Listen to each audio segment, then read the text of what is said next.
Okay. But hopefully this is all gonna work. Again, this is a different computer, so previous computer worked okay. This computer, we'll see. And again, I'll wait a few minutes for people to arrive. And what I can do in the meantime is just kind of get prepared because I just got home. I was running around trying to do a few things that I didn't expect I needed to do.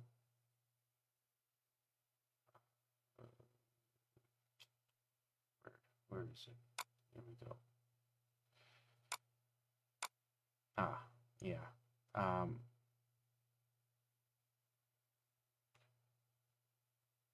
I yeah, I haven't got this directory set up at all, so that's kind of what I'm doing off screen at the moment. And then we should be good to go. Let's see. I need order parts. So going to be converting that Christmas pin to SolidWorks today, and I I need to copy some of my starter stuff around. Starter playfields. I'm using this. Where is it? This playfield. Yeah, so I have starter playfields. I guess I can swap to my desktop screen for a second. I've got starter playfields, and I'm just taking one. So this is going to be what? Come on. Playfield 12 days. We'll call it. That's going to go in there.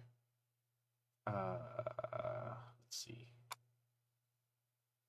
So I'll open this up. I mean, ultimately, I need to make an assembly first, and then I need to export a couple images.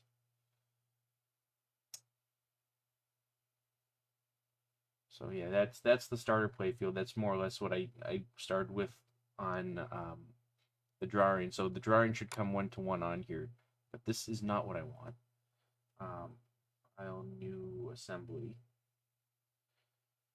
and I want playfield part to go in this assembly, like ER, and it would make more sense. Yeah, it'll make more sense if I clamp it on the top. So let's mate the bottom onto the top plane. All right, there we go. And now I'll fix this. Okay, that's better. So we got that. And let's save this as 12 Days Christmas SolidWorks. This is going to be Playfield Assembly. I usually just name it Playfield Assembly. I know I'm not very good with names sometimes. All right, the other thing I need to do is export all the different layers that I created. So on this computer, I have PaintShop Pro, so I think it'll open up the Photoshop file fine. I didn't do any fancy things. So in Sketches, 12 Days Sketch. Assuming it wants to load it. Nope, not enough memory. Yay! So I'm not going to do that. Screw it. What I am going to do, actually, I do need to trim the image itself. Yeah, because this has a whole bunch of other crap in there. So this is going to come exactly to the size of the playfield, and then I will apply this.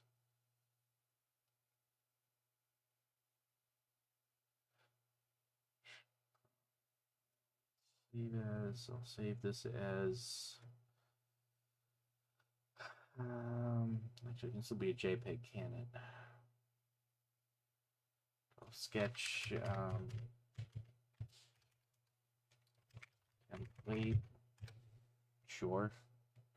Okay, so now I can take this and I can apply it onto my playfield itself, just on the face, and scale it. Then I'll be able to start drawing things.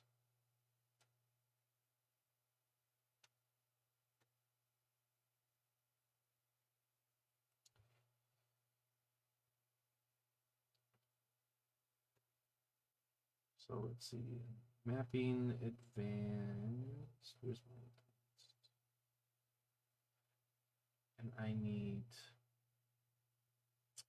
get rid of fixed aspect. So the width. Oh, this is in millimeters. Oh, why is this in millimeters? Hang on. Why does this always default to millimeters? Wait, no, come on. Where's document settings?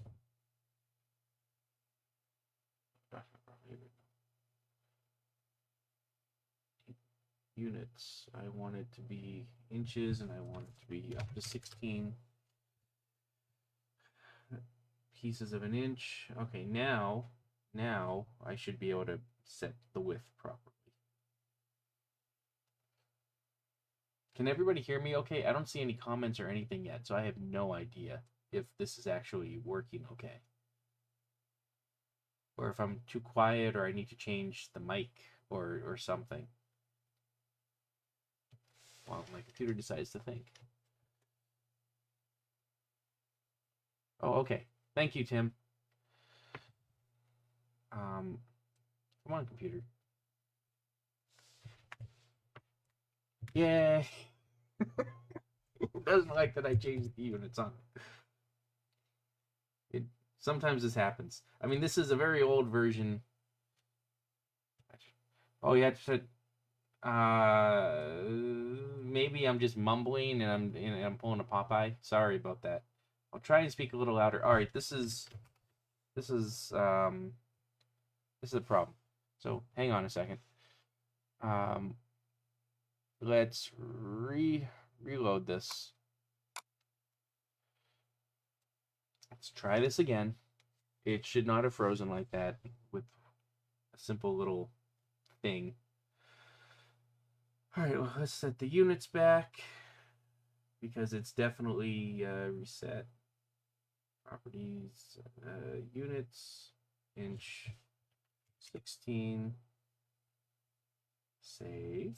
The more complicated the program, the more prone to breakage it becomes. Because of course it does. All right, we want that. And now, are you going to screw up on me again? No, there we go. Good.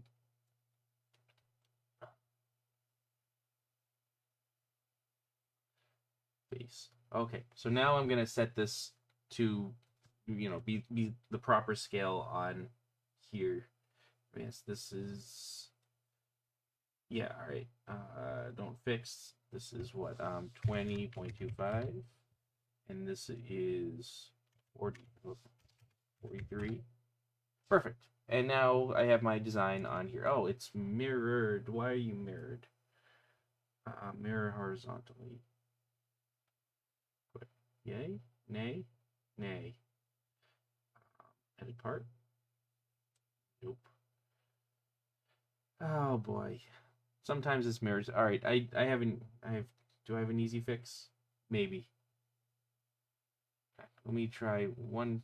Come on. Let me try one thing first.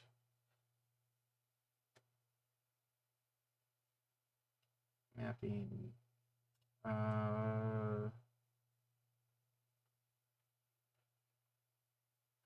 Okay, can I do negative inches? No. All right. All right. I am going to flip this image in Paint.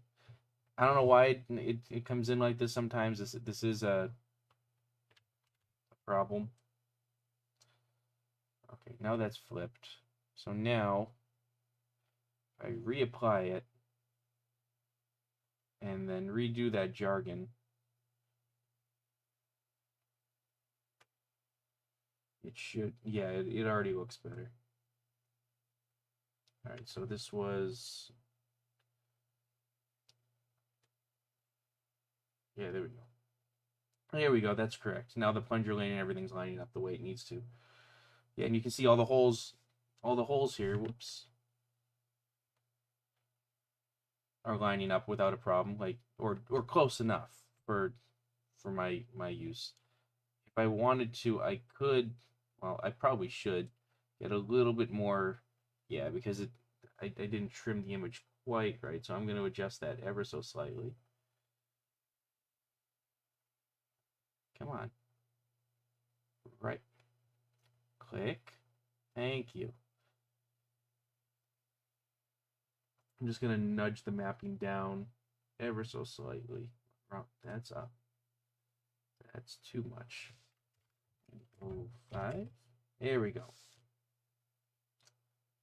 I'll save all. All right. So now we have the sketch on the playfield blank, and now I can start making SolidWorks sketches for all these rough lines. And the SolidWorks sketches are going to be 2D. It's going to be based off the plane, but I can then take those sketches and I can turn them into actual things. So I guess first thing I could do is just add the wood borders in, right? Because I do need those, like the backboard and the wood borders along here. I don't want to go too crazy adding all these little parts at the moment, but I suppose those could be useful guides when I create things. All right, so let's do that. So that in parts. All right, so a wood border is a 1/2 inch wide, 1 1/8 inch tall, and then however long it needs to be long. So let's measure. Actually, the backboard is 6 1/2 inches tall, so and 20 1/4 inches wide. So I'll just create that first because that's easy to do. So new part.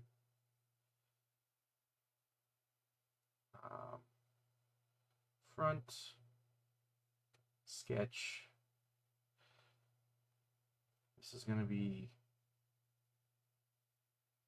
No, I haven't used MPF. I don't really know much about MPF. I tried once, I guess, and you know it is what it is. That's not really my thing. I'm C++ and Unity and Godot and other things. All right, so this is 20.25 wide, and this is going to be 6 inches tall. 6.25 inches. No, 6.5 inches tall. Let's take 6 inches tall. Yeah. And let's again set these units to inches because I think I have a default to millimeters. When I work with theme park rides, a lot of them come from Europe, so it's all in metric. So I think that's why this is the way it is. And now I want to extrude this 1/2 inch.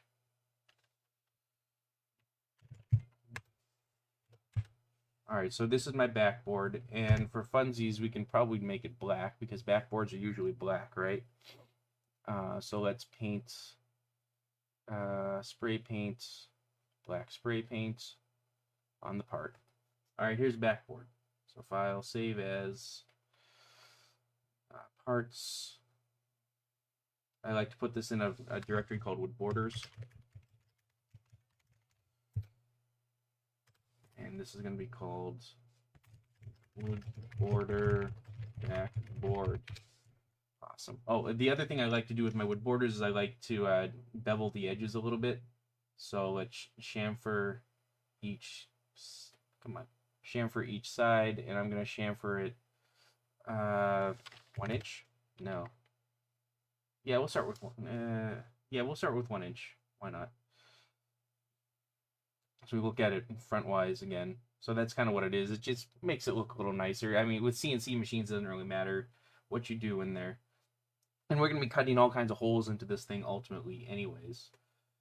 So that's one wood border. And then the other wood border that we need is, well, we need the left side, we need the right side, and we need the middle. The left, let's put the back wood border on here first so I can measure. I didn't want to open it. No, go away. So this is going to go on here. I'm going to mate this onto here. So this guy mates onto the top. Here it mates onto the side. No, that's not the side. That's the edge. The side. And with what I've done with this drawing, I tend to have my backboard in a little bit from the back. Just it's I don't know. It gives me a little extra playroom in the back, and you can kind of see my dotted lines here for my guides on the drawing. So here, here, and this is going to be offset. I think it's 1 inch, right? Yeah, 1 inch. Okay. And the feet are right here, so it's not really going to add a lot of uh, stress on the back, really, with not having the wood border there. So it's kind of benign with how I do things. Oh, I'm gonna need to modify these holes right around here because these holes are assuming half an inch. Yeah, these holes are assuming half an inch, but the new design assumes 1 inch. I guess. I guess I could just put it half an inch. Yeah, what the hell? I'll just put it half an inch. Just so I don't. There's less stuff I need to modify. Yeah, that lines up half an inch right there. All right, so now I can measure my left side, my right side, and my left side and my right side. They are slightly different, I believe. The left side is going to be longer than the right side.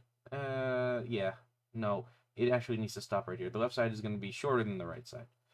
So let's see what sizes they need to be. Not meet anymore, we are evaluate. So from here to here is 37 and 1/2. I'm gonna write this down. Do I have any markers around here? Yes, 37 and 1/2. And half. Then on this side, I'm gonna be going from backboard to. Well, let's see how far this is. That's 38 and 1/2, but in reality, let's try this again from the backboard. Come on. I'm going to bring it to this dot, and I'm going to kind of figure out where that is. Not there. Not there. Here. Oh, come on. From here to here. Okay, that's 33 inches, so it's probably, I'll call it 33 and 1/2 inches. 33 and 1/2 inches on the left. And on the right, it was 37 inches. And this middle wood border is going to be different because it kind of cuts off in the middle. So I'll deal with that in a minute. So let's make those other two wood borders. New parts. Set this to inches early. Now that I remember, I need to do this every time. And top sketch. This is going to be 1/2 inch wide. This is going to be the right side, so this is going to be 37 and 1/2, 37 1/2 inches tall, and it is 1 1/8 tall. 1 1/8 tall. All right, so that's the right side. So let's color this black again.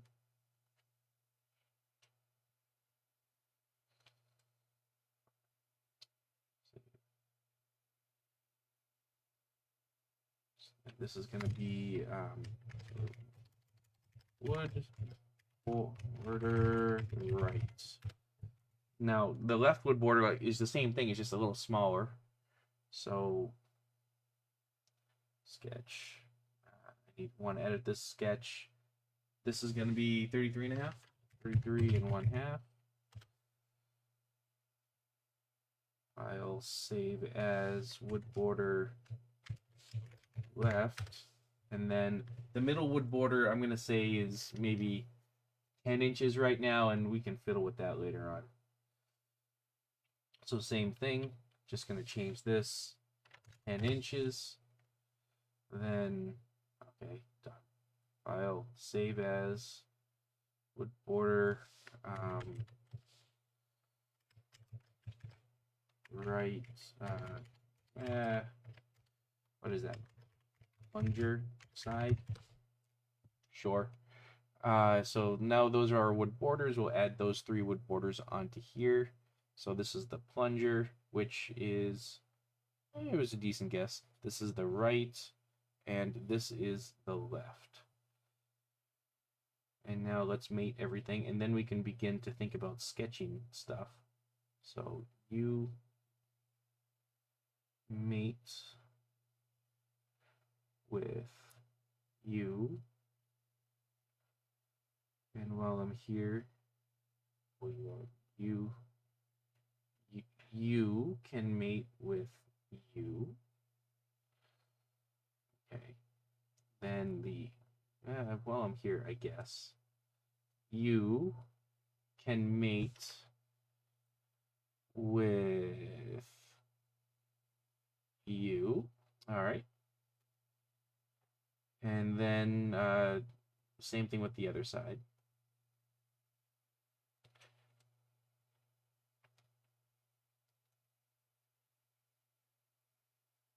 The top is going to mate with the bottom of it.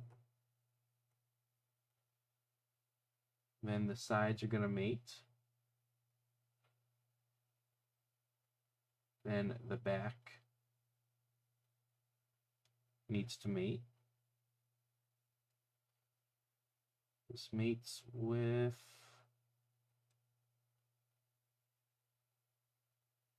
this. All right, so that's the sides. And let's see. Hey, I was pretty accurate with that left side. That's pretty good. Now this guy is the last kind of wild card because of where he's mating. So let's do our standard mates, our top to bottom click. Thank you. Top to bottom mate.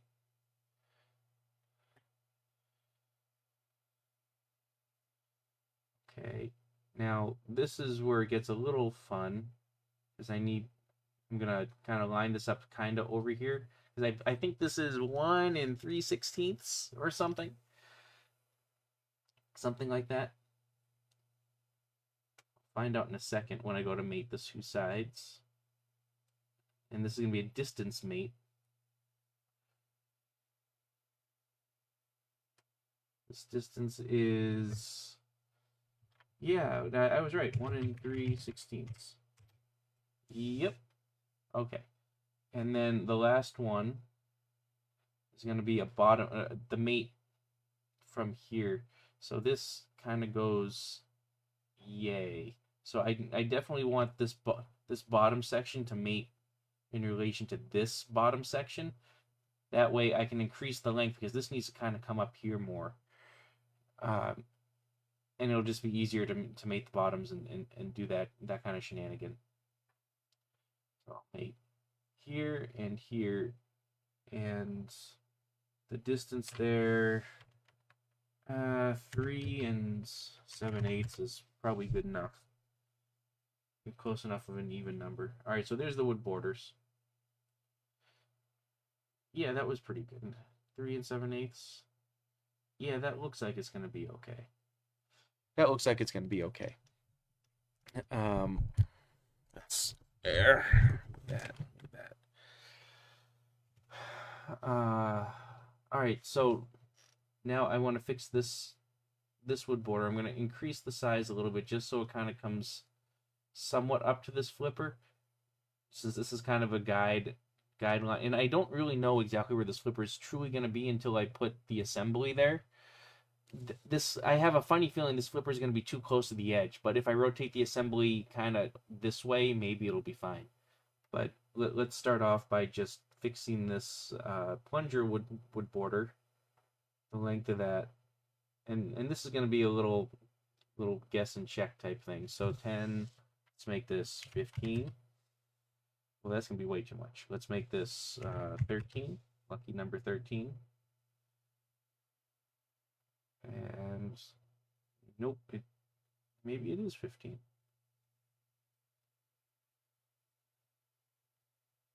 Well, let's say 14.5.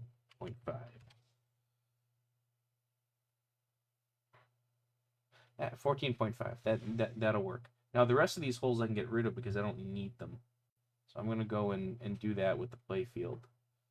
So these are cabinet no wood border holes. These are what I need to modify. So these guys are not useful. So I'm gonna make you, and you for construction. That way they're removed, but they're still there if I ever want them again. I don't think I'm gonna want them, but I'm gonna leave them there anyways, just for funsies. So that removes that. Okay, so we have wood borders. So now I should probably just start drawing the design. Well,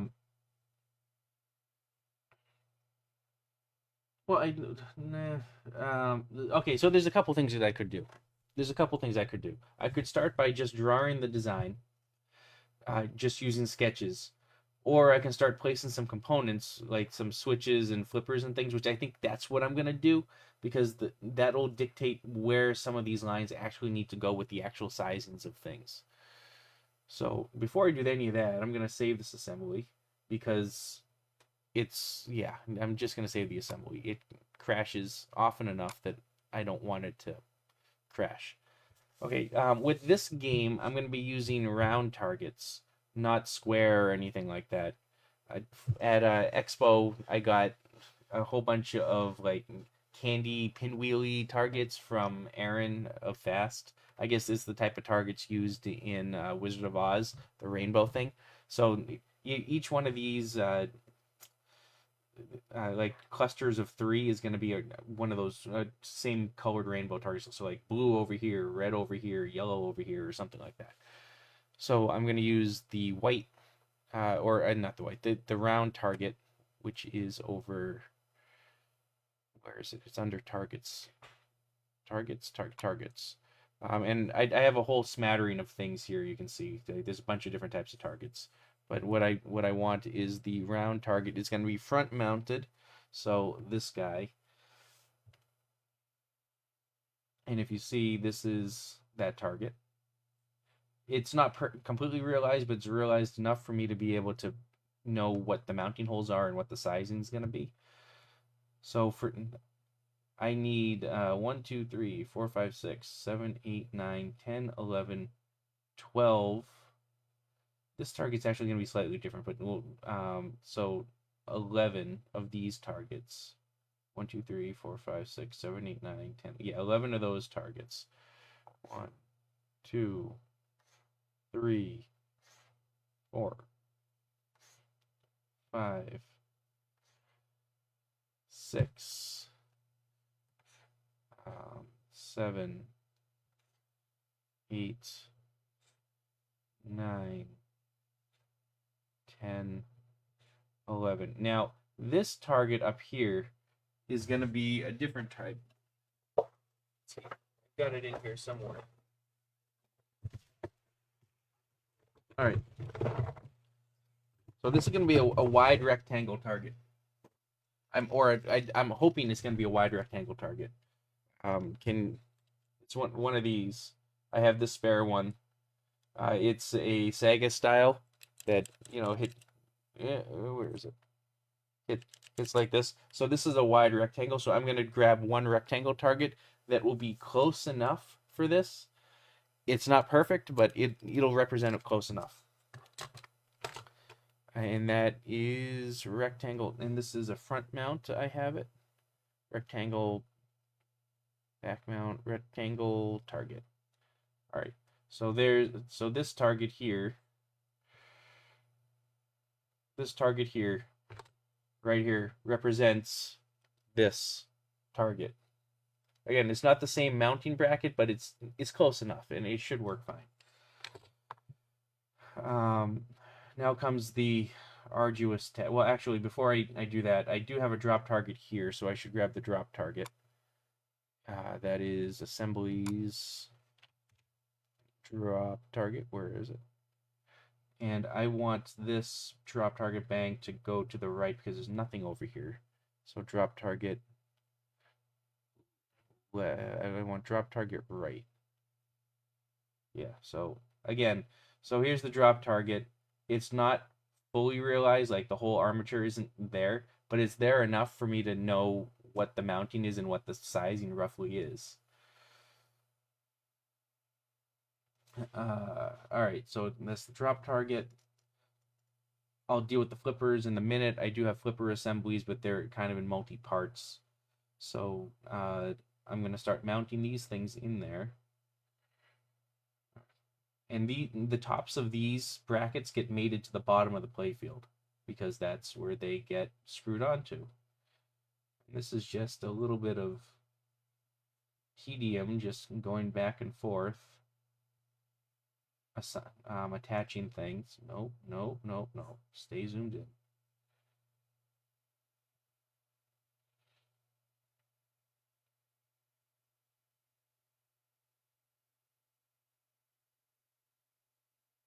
Okay. Cool. I'm glad sound is good for you as well. I did move the mic slightly closer. And I am trying to speak a little bit louder too, just in case. And if anyone has any questions as I do this, we can just ask the questions. I would like this to be a two-way street if there are questions.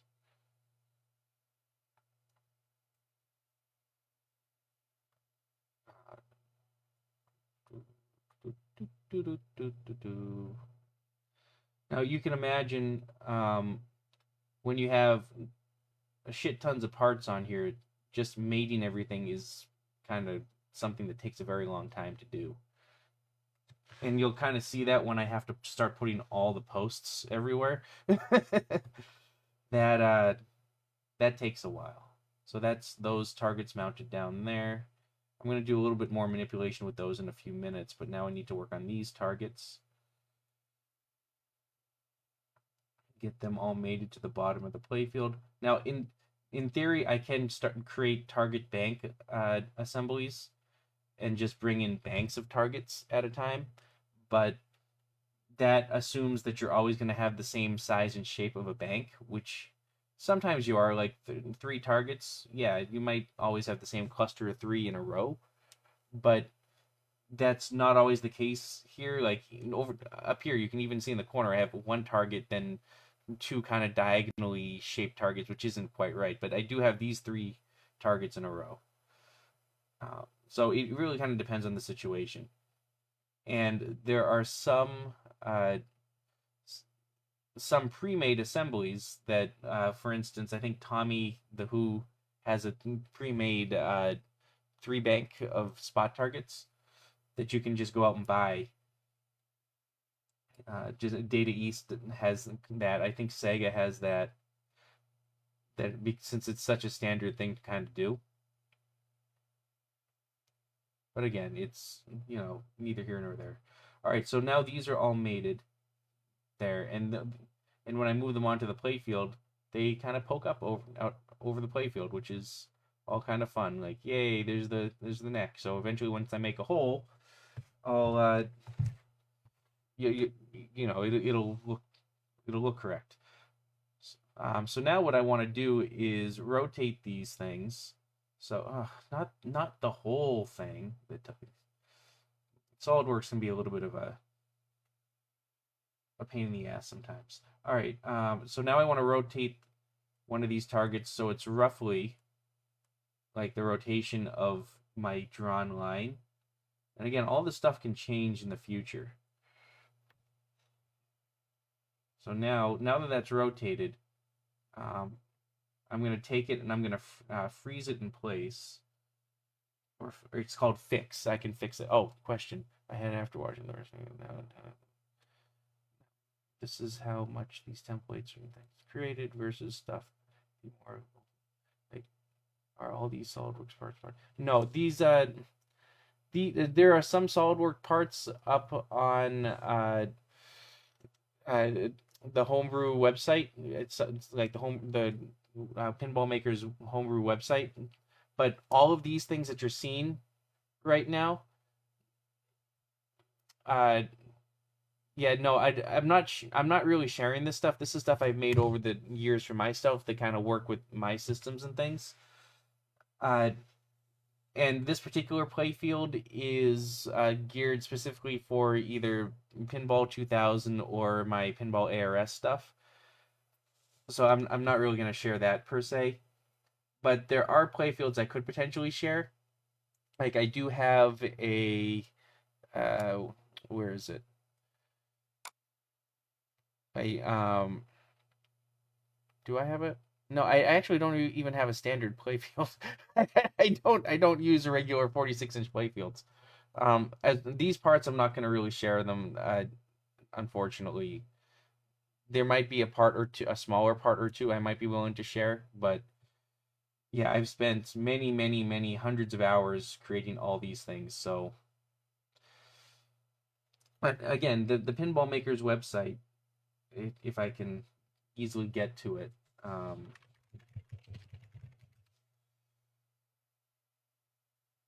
Yeah, so this website, Pinball Makers, they have a whole bunch of things on here, or at least they did. Let's see, tools, main page.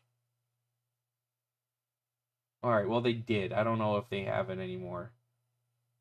Construction, artwork, programming, custom. Okay, in file section, they have a bunch of things in here you can get. So there, all right, so there looks like there's a lower playfield dimensions for SolidWorks and whatnot. There's a bunch of various parts that you can get. Some CAD drawings. Yeah, there's a DWG. This is really all you would necessarily need, and then you can bring that into any CAD program. There's a blank SketchUp. There's a Stern playfield that looks like it's SolidWorks. So there's some things on here you can use as starters. Ball guide designs, some assemblies and things, sizes, 3D templates. Let's see. So STL you can just bring right, and STLs go right into SolidWorks or anything else. So there's a huge cornucopia of things on here that I don't even have. Like I don't have this full assembly, but I just made a little back plate. I do have a lot of this assembly. So some of this stuff is even better than what I have, but I don't necessarily. Come on, come on, stop gluing it. Thank you. And guides, but yeah, there's a lot of. Okay, here's all kinds of SolidWorks parts up here too. So yeah, the stuff's there. Yeah, there's a lot of good stuff on here. So yeah, it's pinballmakers.com. You'll be able to get all this stuff. But these things are things I've made over the past, what year is it? So over the past 20 years, something like that. Where was I? All right, so I want this. I just made this fixed, right? Yeah, so that's fixed. So now I can grab these things and I can mate it to that because this is the correct rotation.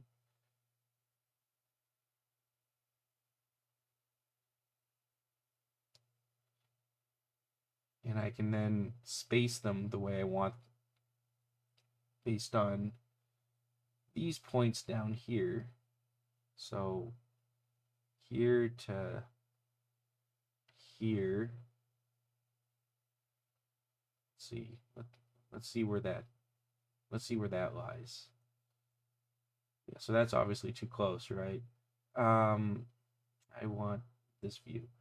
So let's start spacing this out. 0.25, 0.5, 0.5 seems fine because that has a decent amount of space in between. So we'll do that. Then we'll do 0.5 between these two pieces.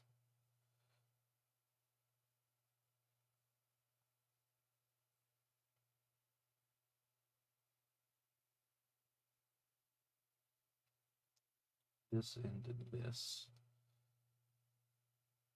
Be spaced at 25. No, I'm sorry. 0.5. It was point. Was it? It was 0.5, right? Yeah, I think it was 0.5. Yeah, it was 0.5. Okay, so these things are all kind of spaced out, and you can already see my drawing is slightly. Come on, let me drag it. Oh, because I fixed it. Ah, can't drag something that's fixed. Let's float it. All right, so you can already see my drawing is slightly too big, so I'm gonna have more space to be able to move some of the orbits down and make adjustments and things. Like I could potentially pull this guy here, then the posts can really have more space, and this orbit can really have more space to kind of go over in a easier to shoot spot. So that's the whole exercise of adding these things in right now. So I'm going to do the same thing with this. So this I want flat, so this is good. I guess the size of that pretty well. This is going to be mated to this horizontally. But again, there's no distance, so I don't want to necessarily change the distance to that. But I do want it to be on the same plane. And then this last one, however, this one needs to rotate a little bit. Rotate. Not that way, that way.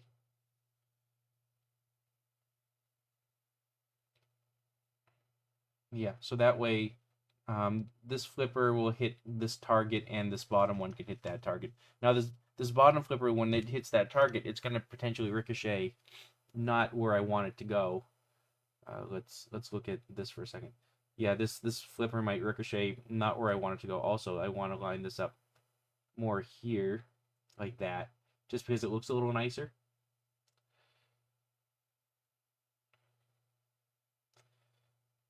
All right, cool. So that's good.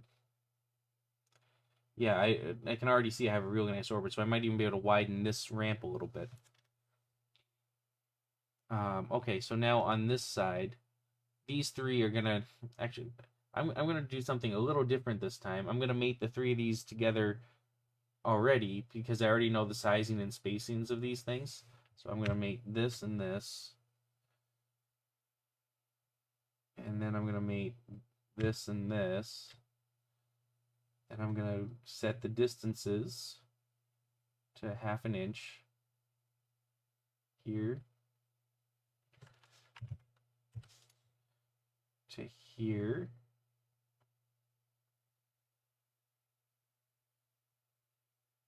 And here, and 1/2 inch to here.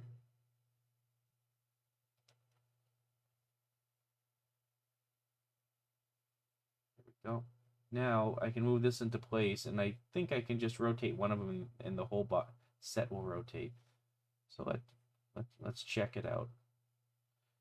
Move you here, and rotate. Yeah, I can rotate the whole set. There we go. So there's these that go here, and again, this drawing was a little more accurate, but it's still off enough that I can probably get a little bit more space on things. And I assumed the targets were like way up here also based on my drawing. So that's going to give me some decent flipper space, I think. Now, this isn't going to be the perfect final spot for these things because I want these to kind of sort of be like mirrored from each other, and that's going to come into play when I do the actual playfield cuts and drawings. But so far that looks pretty good. Whoops. Don't move that. So far that looks pretty good. All right, now we have a couple more targets up here. We got now these two targets are completely separate. They're completely individual from each other. So I think so. I'm just gonna rotate them to where I think they need to be. Like there. And this one. There. And place them here. Come on. And here, I can definitely make that a little thinner and a little more precise. So that's good. And I want this target to kind of line up with this. And this target doesn't need to line up with this as much, because that'll just give me a bigger mouth to go into for this ramp. All right, now this target is going to be, I'm going to leave it flat right here for now. We'll play with it later on, because it's really going to be, it's going to depend on how this ramp is set up a little bit, I think. And then this drop target is going to rotate. Rotate, where are you? Like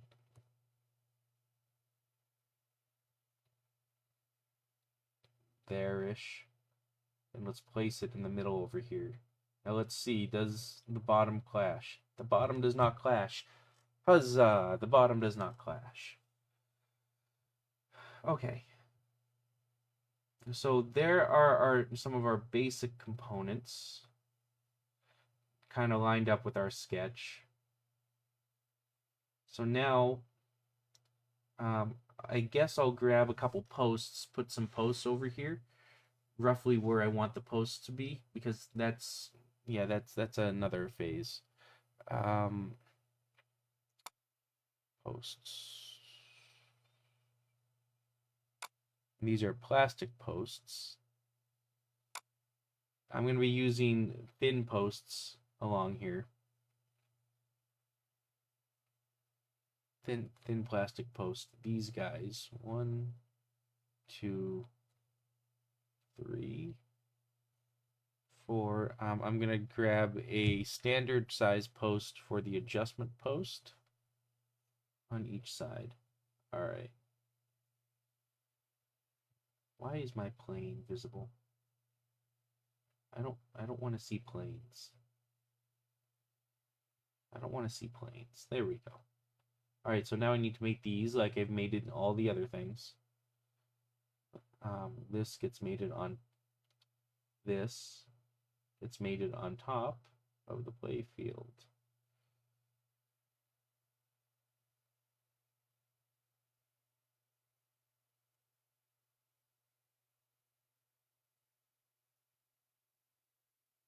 Do this with all of them.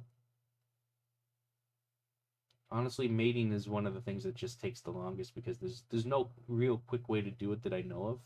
You can do multi-mated parts, but then that kind of screws up things later on if you need to make adjustments on single parts.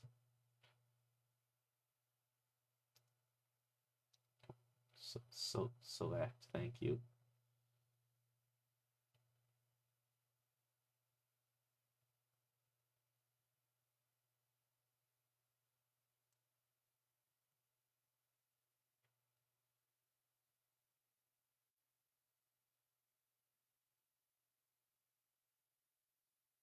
There, and the last one.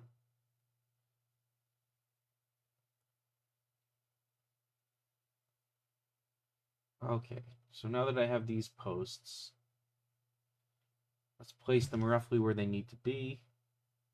You kind of sort of go there. I use adjustment posts, or I set adjustment posts in the middle typically as my default.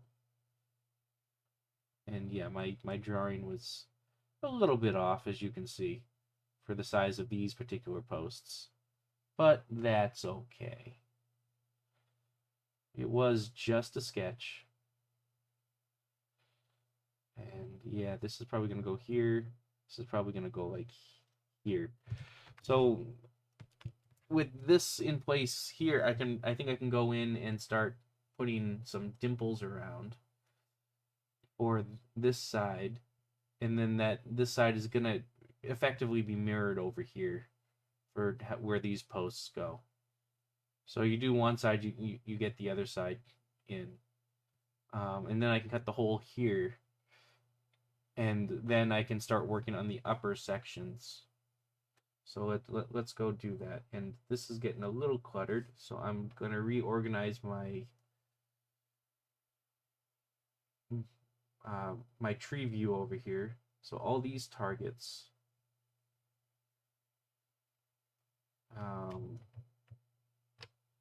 go into a directory or a folder called targets. All the targets, come on. Every target goes in there. The drop target goes into a directory called, a folder called assemblies or devices.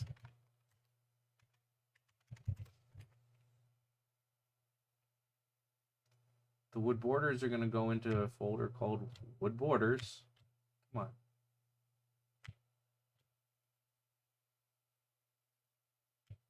All of them, please. Oh, for Christ's sake.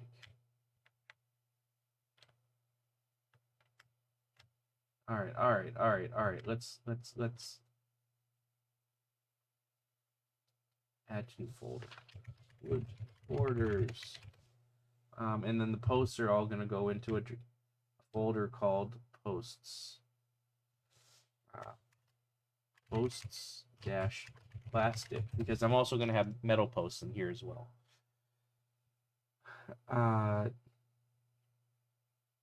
Let's see. So Dimple's top is what I want to modify. And in here, I'm going to create some guidelines and figure out exactly where these things over here need to go. Why is that? Oh, no, that's fine. Okay, yeah, so center lines are going to go from, well, not from there. Yeah, from there to there. However, they're not going to remain attached to that.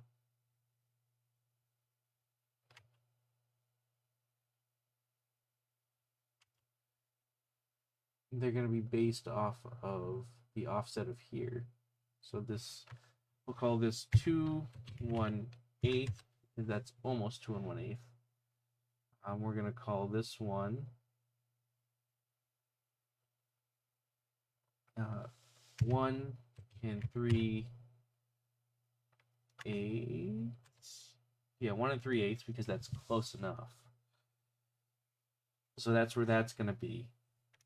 And I can probably fix this. You're not going to like that.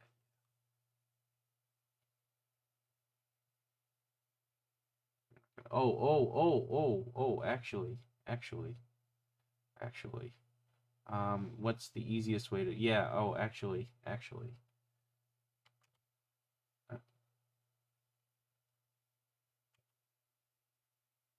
Oh, yeah. Okay. Since these are in the position I want them to be, I am going to fix them. However, I'm going to attach them to the ones on the other side, and I'm going to make sure the middles are attached, and that should keep them. Oof. I'm not going to be able to do that.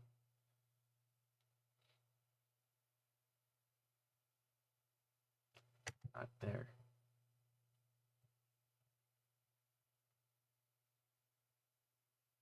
There.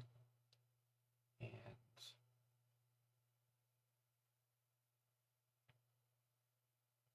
there. And now I'm going to attach the middles. Where's my middle? Where's my midpoint? Where's my, here it is. 1, 2. This is going to stay vertical. And then the further over I bring this, yeah, there we go. Is this, I think this is also centered to, yeah, it is centered to that. So that makes life quite a bit easier too. So this centered right to this hole. It's not where I want to attach you.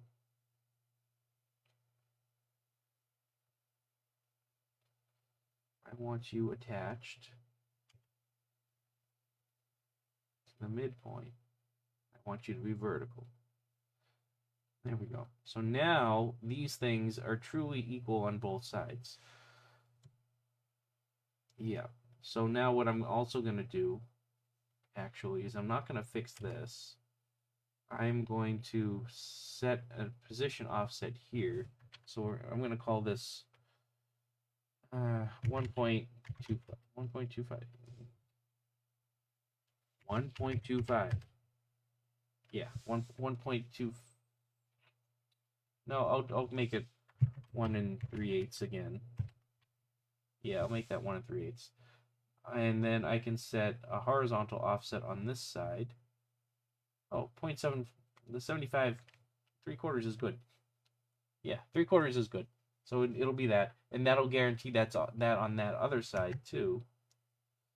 Now let's get rid of this fixed. I don't need this to be fixed anymore. Instead, I can just set the distance from here to here, 7 inches or 7 1/8 inches there. So now all of that is in. Why are you still complaining? What do you still not like? Oh, you don't like the offset. Ugh. Why'd you do that to me? And this is going to be 11 3/16 up. Okay. Let's exit the sketch just so that resets. Really? Thank you. All right. So now that's where our dimples for these things are going to go.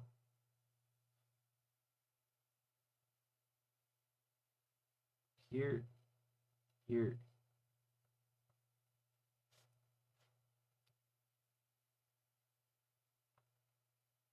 here, and here. So now knowing these dimples, we can then cut a we can then cut these target holes as well. This and all these dimples have kind of a standard size that I use. I think I use 1/16 inch for the dimple size. Whatever it is, I just kind of set them all equal to each other. Can you stop? Come on. Select the dimple. All right. You, and you, and then the other two on the other side. You and you equal. All right, so there's dimples. And now what I'm going to do is mate these posts onto the dimples.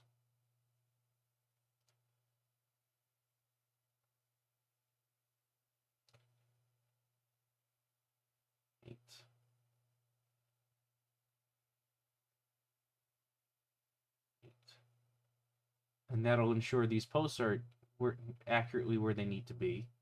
So when I go to cut, or so when I go create the holes for the targets, they'll be correct.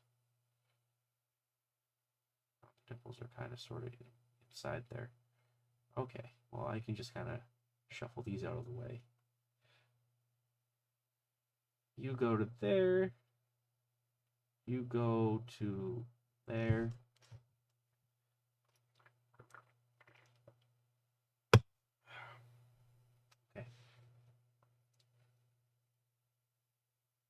Post dimples done. The adjustment posts I'll kind of place a little bit more accurately, I think. So you kind of go here-ish. Then I'll fix you.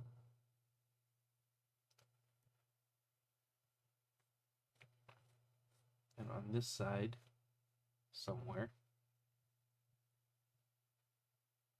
you kind of go there-ish. and I will fix you. Okay.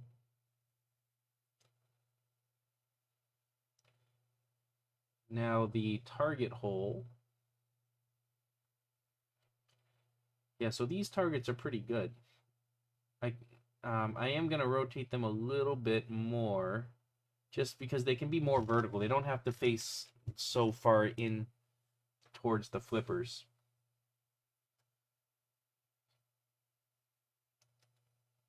And you can see it is deviating in a little bit more from the drawing.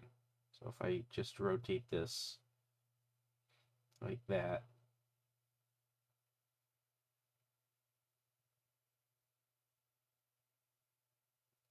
that's probably good. Yeah, now it's rotating a little bit more out, but there's nothing wrong with opening the space a little bit. I'd rather open the space than close the space. Okay, so now this is going to be in insert shape, bottom T nut. Oh, I don't have a device holes. Okay, so let's edit the component. Let's pull this up and let's create a new sketch, and I'll deal with that in a second. Sketch, come on. Okay, I do have a new sketch, and I'm just gonna make a quickie.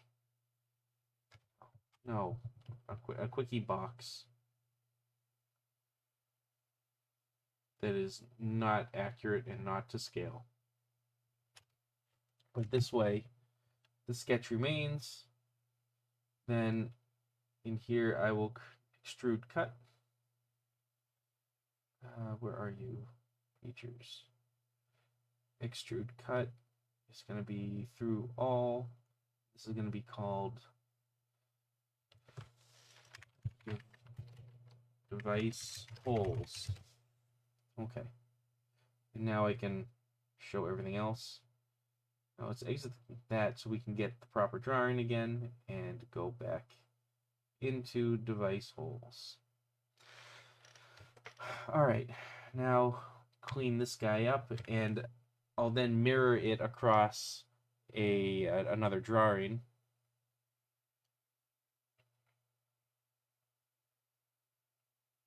Once it's clean, I'll put you there. I'm going to fix that. I'm going to pull you to here. Are you? Yeah, you're already that. Are you? You are not. You need to be perpendicular. You need to be perpendicular. You need to be 0.5 inches. And then you need to be like, no. You need to be like this. What size is that? That is 3.5. 3.5 inches. Beautiful. I really hate how this stupid drawing is screwing up every time I make a weird change. Anyways, now that I have this, I really kind of want to pull this back more. Like there. Otherwise, these posts could be a little wonky.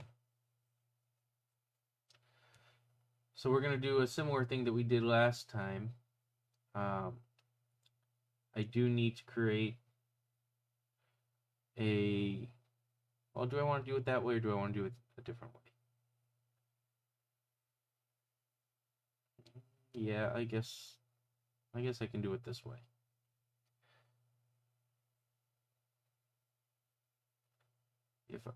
So I'll draw a line right up the center.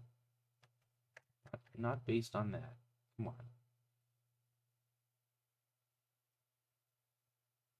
The middle of that point. Vertical. All right, so this is our mirror point. And I'm going to select these three entities. And I'm going to You didn't select the correct. Get off of that. You, and you. And I'm going to mirror across here. No, no. Across this. Okay. You can see how off my targets are already. So now anything I move on this side will move on the other side too. So good. Let's keep that there. And now what we can do is we can move the targets into place. The targets are going to mate now to the angle of the cut. So if I choose click U and I choose mate. Why can't I mate? What did I pick?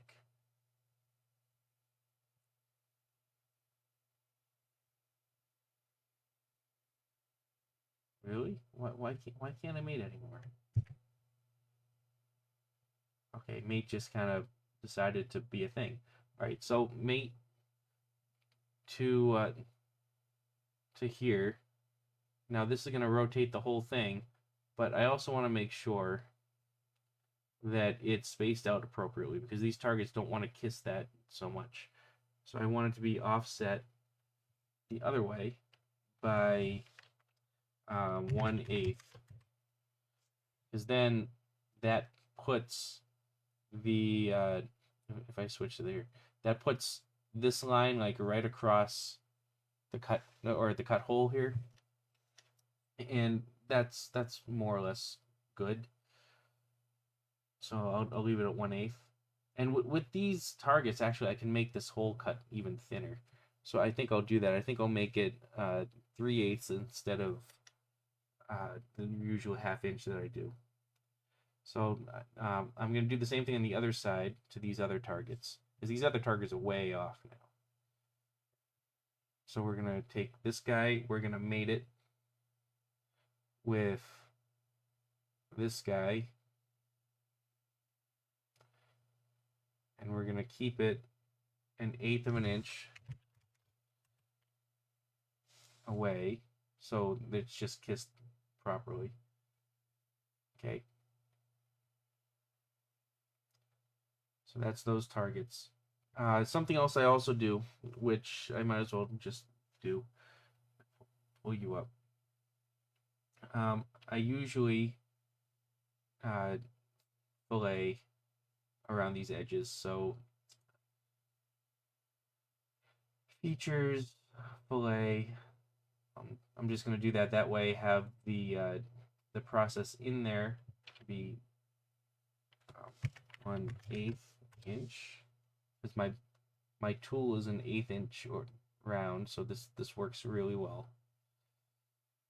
And when you CNC inside corners anyways, you can't get square corners, so you need to take into consideration the roundness of things.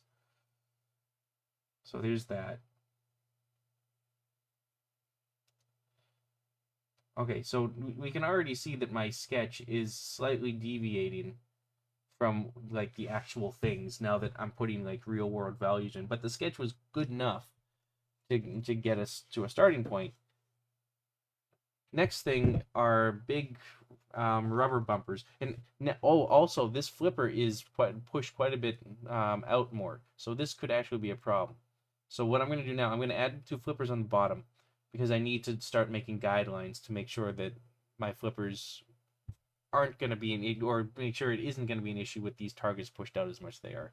Because if it is, then these targets on this side need to go in back to the towards the plunger lane more.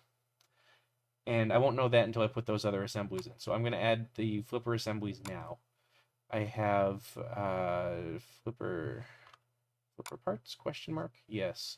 So the left flipper assembly and the right flipper assembly, and then the flipper paddle and a flipper paddle. And now I need to install all these things where they need to go.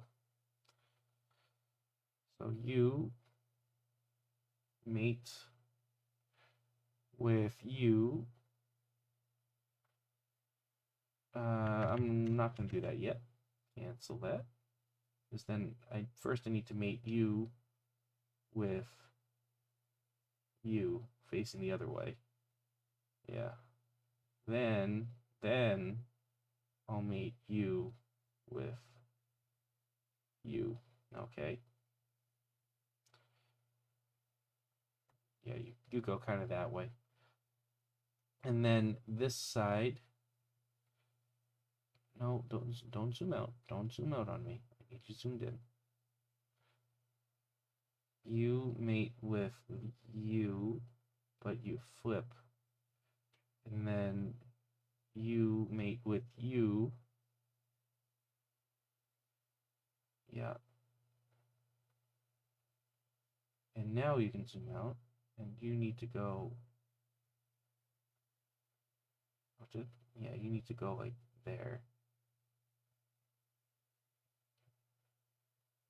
And you need to go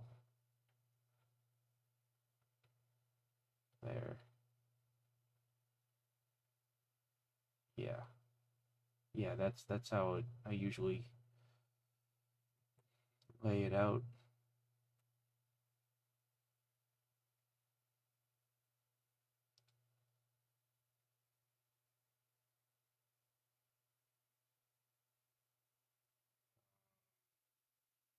Did I put the right sides on? I think I did.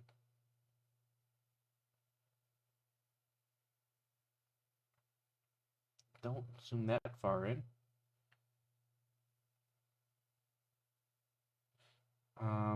Yeah, that I think that's right, because when that paddle goes in that way, that makes the flipper go wonk. Yeah, all right. So these are correct. And I add the paddles in. So this paddle, or this hole mates with this shaft, and this hole mates with this shaft, and then they're off the playfield ever so slightly, so this plane is offset this shaft by a 1/16 of an inch.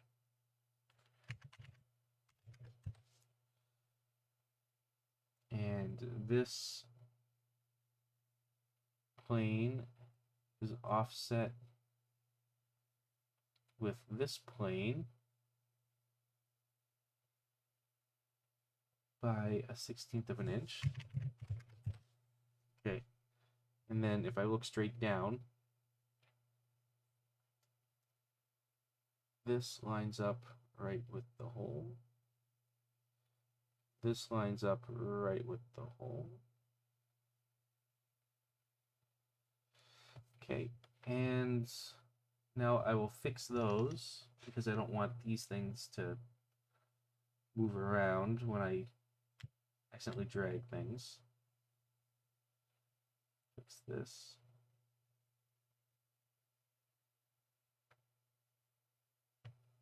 What just happened? No, no. What are you doing? What are you doing? Stop it, SolidWorks. Oh my god. Oh, fuck you. Edit. Can't redo. Fuck you. Come on, why did you do that? Oh my god. Fuck you. Alright, well, I'm gonna save so shit like that doesn't happen again. I don't know why it decided to just undo everything. That's dumb. That's dumb. Okay. Take you, mate with you again the other way. This hole mates with this thing.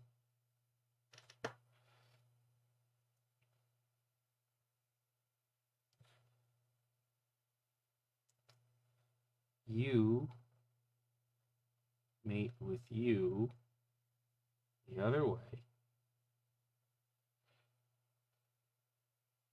This hole mates with this thing. Okay. All right, now I'm going to set these in position. I'm going to fix them. What are you doing? Don't rotate like that. God damn. All right. Yeah, you guys stay like that. I don't know why this is getting a mind of its own right now.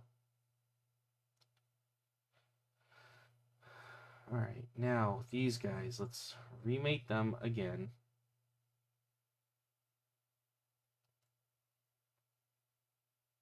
I want the shaft.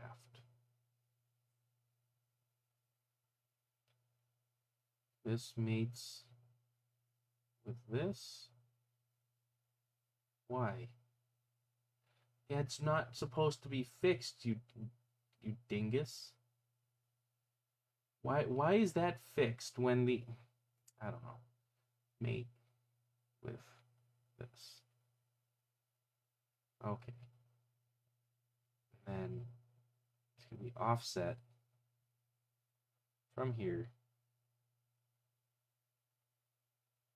You are offset by the 16th of an inch that you were originally offset by. I'll cover that up.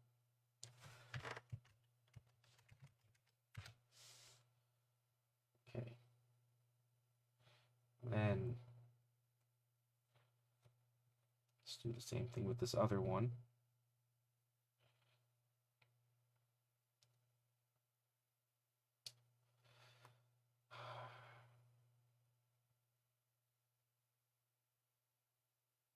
This meets with this. Why is this fucking flipper fixed? When I undid things, it undid some things but not everything. That's the weirdest fucking thing that I've ever seen on this program. Usually it's pretty good. But that was just weird. Okay.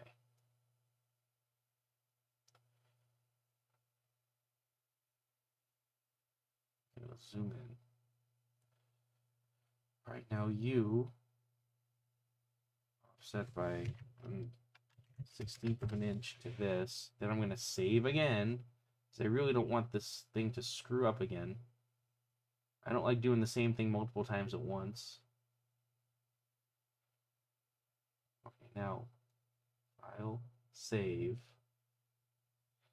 Now rotate these guys, save it, and then try and fix it again. There. There. Save. Okay, so now, can you please let me fix the paddle? Why is there an error with the mate? There should be no error with mates. What are you complaining about? The distance? The coincidence?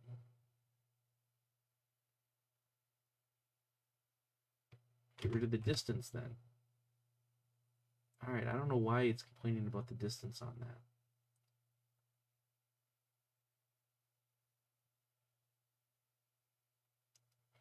And yeah, you're also going to complain about the distance. Why are targets open? I don't understand why it complains about the distance with that. Alright, anyways, these now go in to devices. Now, I'd like to be able to fix flipper bases. Okay, I can't. I don't know why the distances were screwing up the mates. I really don't. Anyways, save. Yay! Now I don't have to do that again. Okay, so the whole point of that was so I can create a sketch and figure out the draw lines from these flippers, because this seems suspicious with where this gets pushed out. So now on the assembly level, I'm going to create a sketch, And in the sketch, I'm going to do center lines from here up this way and across and down. So this is going to be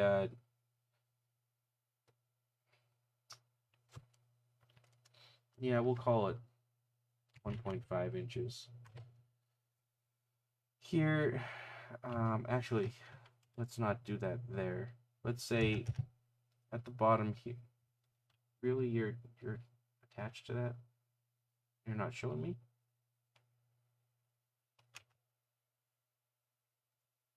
All right, let's finish this square here, and then the center is going to be where I fix things.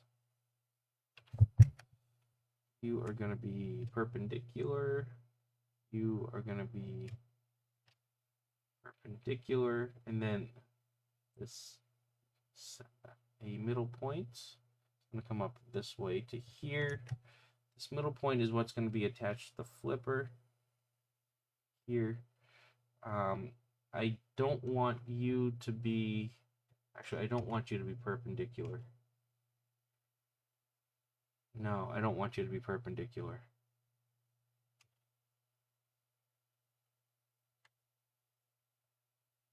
Yeah, this needs to be perpendicular.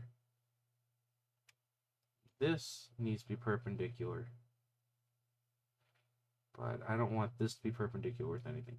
Okay, and the reason I don't want that to be perpendicular is up here, I want this to be, yeah, we'll call it 2 inches up here. And then down here, I want this to be 1 1/8 inch. Because the ball is 1 1/16 inch. And as things move, as you make shots, it's kind of going to widen. So if you look here, based on your accuracy of shot, this is kind of how you're going to fit in. So it looks like you'll still be able to shoot that shot without much of a problem. Because my blue lines are actually there. And yeah, so it looks like you're going to shoot this shot without much of a problem, which is great.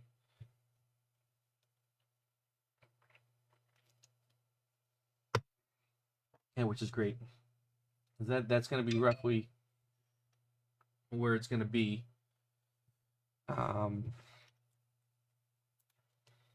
When you use the flipper. Now, for instance, if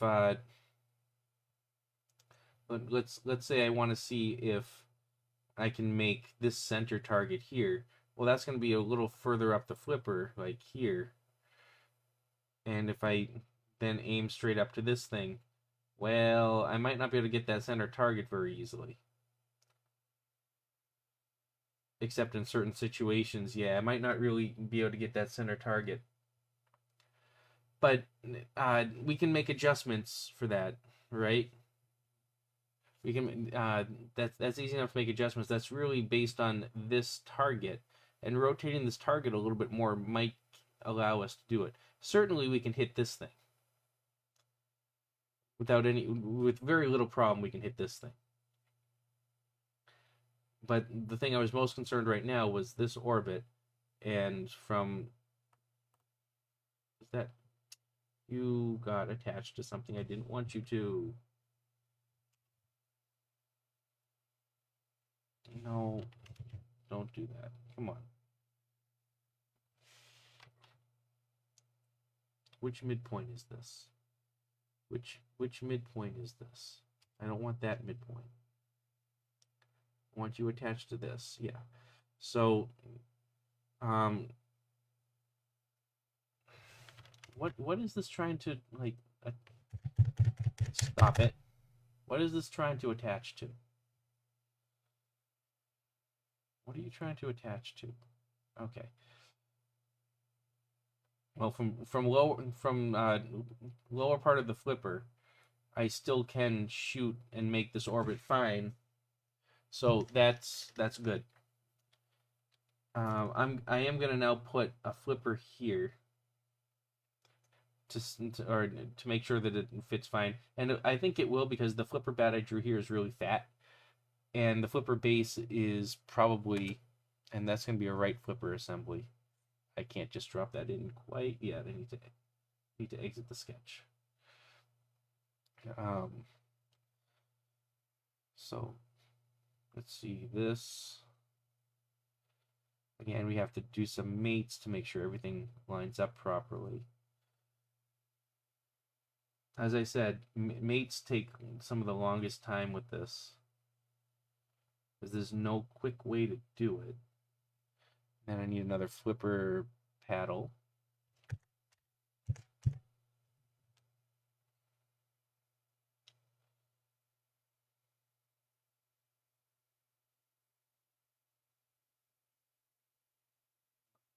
Not the edge.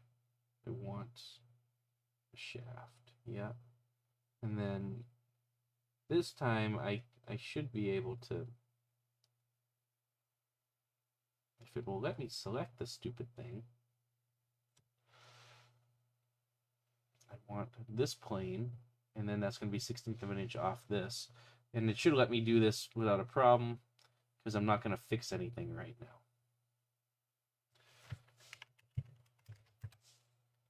Okay.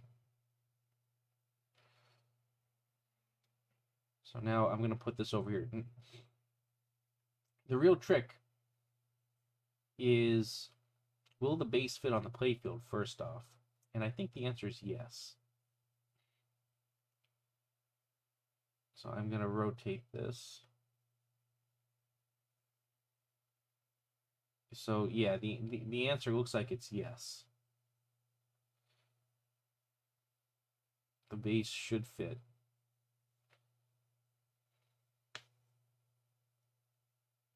Barely, but it fits.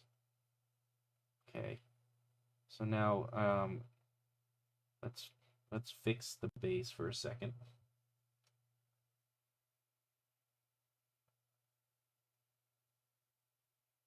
It's not going to live like this forever, but this will allow me to rotate the flipper paddle.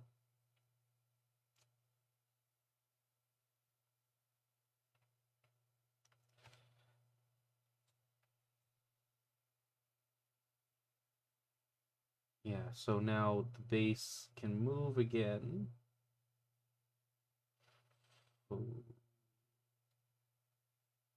Float the base. I want it kind of like there. So where is this base in relation to the edge? Yeah, I think it'll fit. Just barely, but I think this fits right here. Okay, so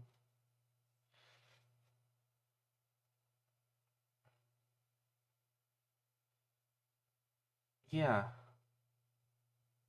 Now these, and if I put a rubber bumper post right here and then a guide, yeah, that should be okay. I can't pull the flipper closer, because then that is going to disrupt. Like if I pull this down like here,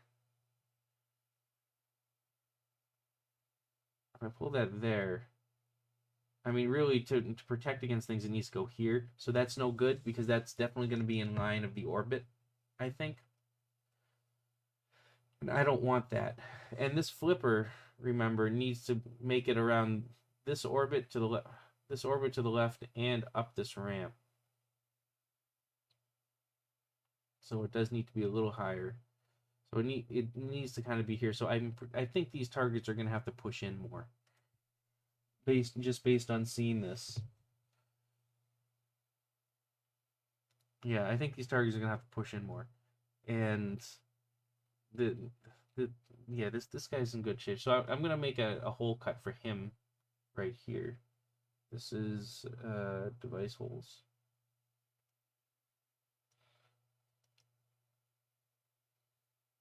And these guys take 1/2-inch cuts, or 1/2-inch diameter holes.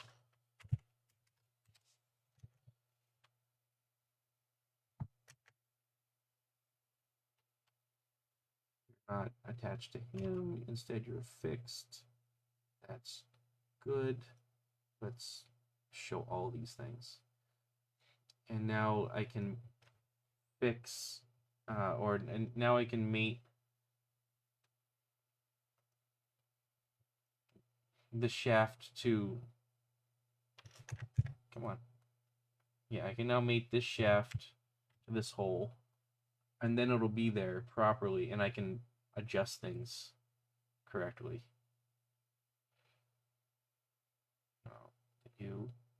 You, done, and zoom. So I can make this a little more flat like this. I mean, I could rotate it like this too. There's nothing stopping me from doing any of these rotations. I can't really put it here because then this foot is gonna be too close to the edge. So I'll make it horizontal like this to start. But depending on where I want to put inserts, I might not put this that way. I might rotate it up. Hey, I might rotate it up a little bit more here, depending on where inserts are gonna go. But I'll start off with just an axis aligned attachment. Okay, so that's right flipper base, and I will fix that. And this paddle, for sure, I don't want it to change, so I'll fix the flipper paddle. Oh, and hey, look at that. Even with the offset, it didn't have an issue. All right, I don't know why the other ones complained. But anyways, devices. So there's that flipper. Roughly where we drew it. Not perfectly where we drew it, but close enough. And we still have a spot for a bumper post here and guidelines. And we can also pull this border up a little bit more now too. I'm gonna put this. Well, should I put that in? I do need to pull these targets in. I really should probably do that a little bit first. Because they can stay at the same angle, they just need to push in more. And if these push in, then this needs to come in a little bit more too. So there's a couple adjustments here. All right. Oops, don't do that. Dimples, device holes. So now, obviously, this can't just be a mirror of this anymore. So I'm gonna have to break the mirror. Yeah, which is too bad.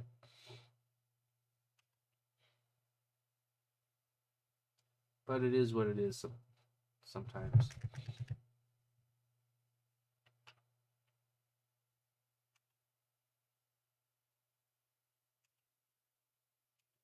That, all right, so that breaks the mirror. But I am gonna make sure that they stay horizontal to this thing, because that is important.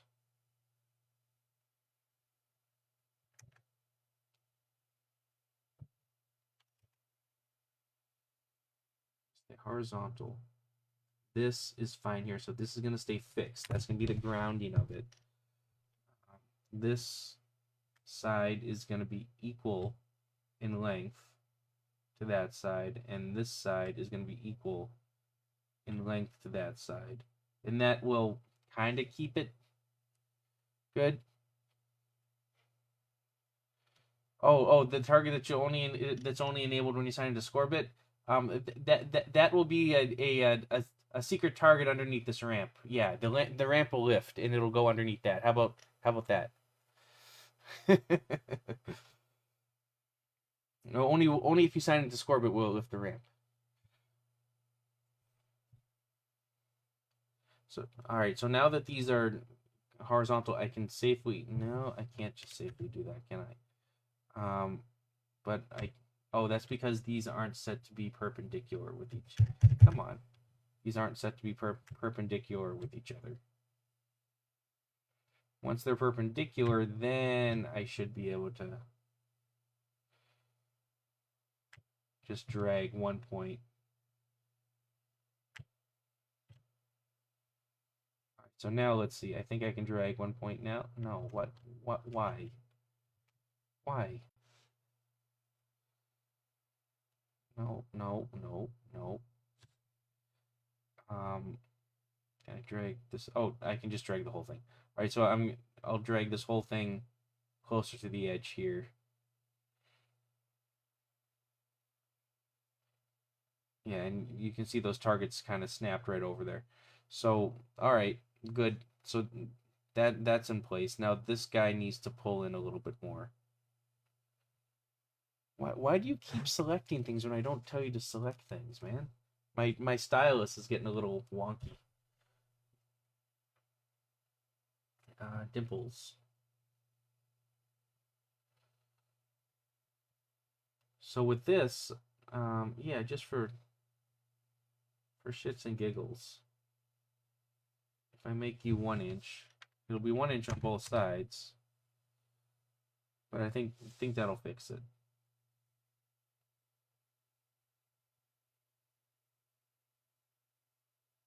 Yeah, that'll fix it. I mean, the point of this is mostly to prevent the ball from getting behind the target here, and that having that 1 inch there. I mean, it's okay if this other side looks a little weird in comparison. Like that's pushed a little further back. I mean, that's fine. That's there's nothing really wrong with that. Yeah, I mean, whatever. If I wanted to, I could push the targets back a little bit more. I don't think I want to do that on that side. I think I want to leave it like this. Anyways, now I can put a black rubber bumper here. A bumper post, which is, where do I have it? Yeah, one of these guys. And it goes on both sides.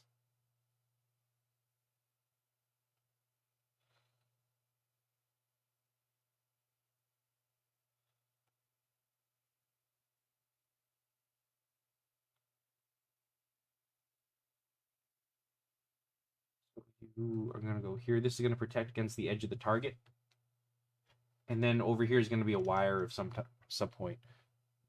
And then I can do the same thing over on this side. And this is another one of those things that is going to be kind of equal across. So I'm going to, before I do that, I'm going to go into the holes sketch, and I'm going to make a hole for this guy, and then that hole for this guy is going to be directly across. You don't always want things to be completely mirrored, but there are some things that make sense if they're mirrored, at least in my opinion. So you are definitely going to be here. So I'm going to fix this. And then all the way horizontally across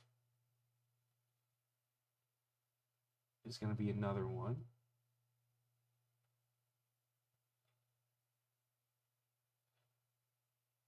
All the way over here. All right, and yeah, so what's that? These holes are, I usually do 0.2, I think. Yeah, I think I do 0.2 for this. 0.2 inches. That I think looks right.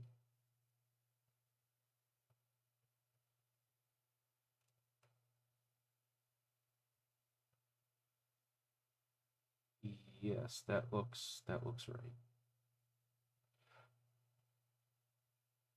Okay. So now another thing I'm going to do is this to this corner is 0.2. Actually, maybe I can make it 0.25. Yeah, it'll be 0.25 off from that corner. So that works out nice there. And then on this side, it'll be the same thing.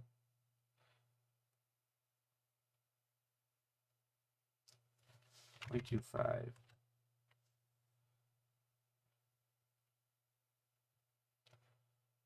Yeah, and then that'll make that equal.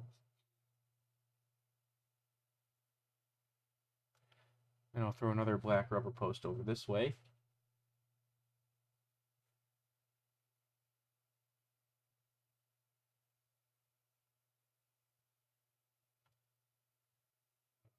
You are gonna meet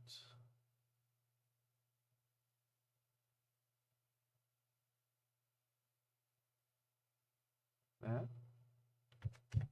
Come on, don't do that. Don't do that on me. You are gonna meet with that. Shit. Come on. Will you stop screwing up? Come on. Old program problems. Mate with this. Thank you. Took long enough. And this mate's in here. Okay. And I'm gonna mate the other one in this hole. You mate to here. All right. So these are mated. All right. Now, with all that done, all this lower section done, now I can get to sketching up the upper section. It took a little while. It took an hour and a half to get to this point, but without having the lower section somewhat defined in a somewhat final manner, there's no way I could do this upper area. So now we're going to start doing sketches. So this sketch is going to be a flipper guide.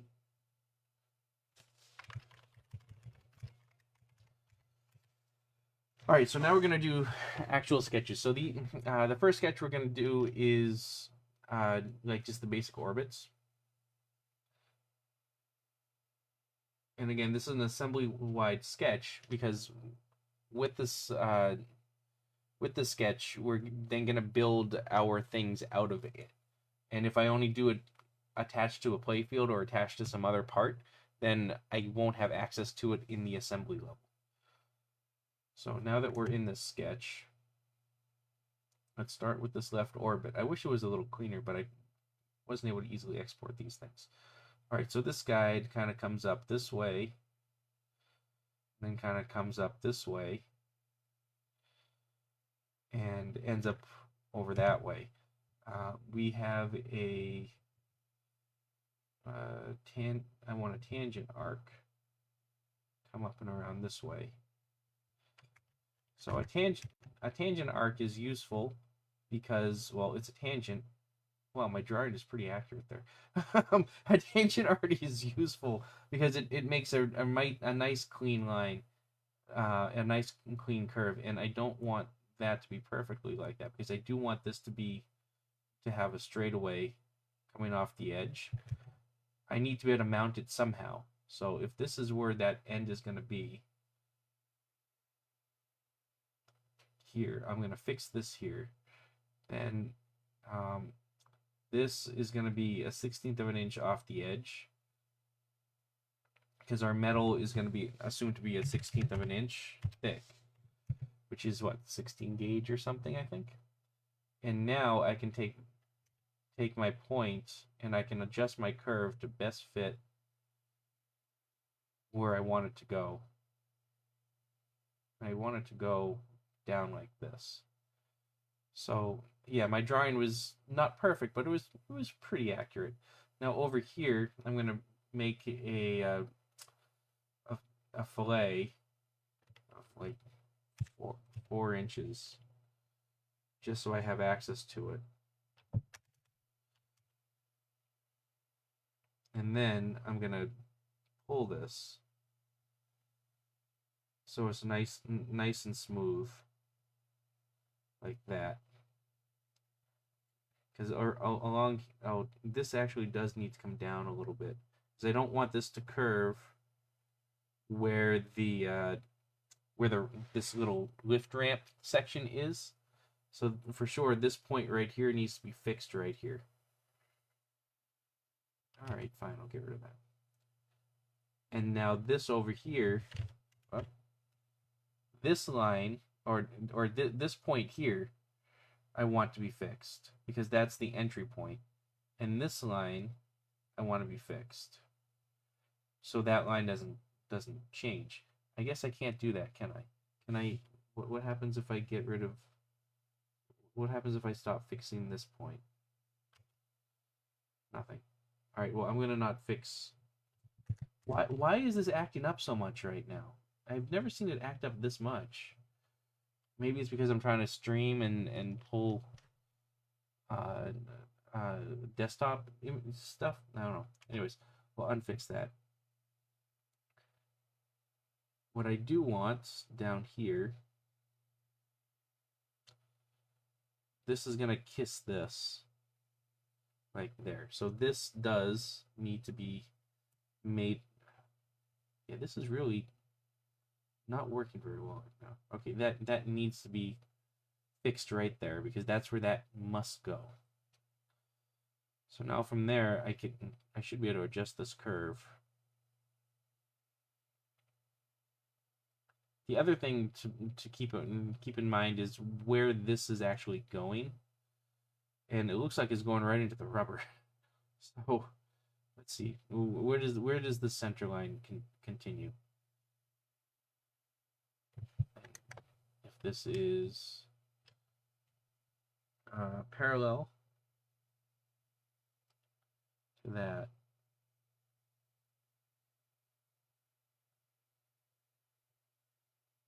Well, I guess no. I guess that's gonna go to the flipper. Okay.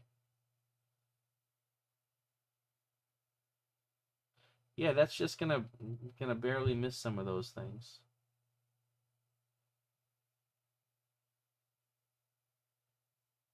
But actually doing that is gonna work pretty nicely.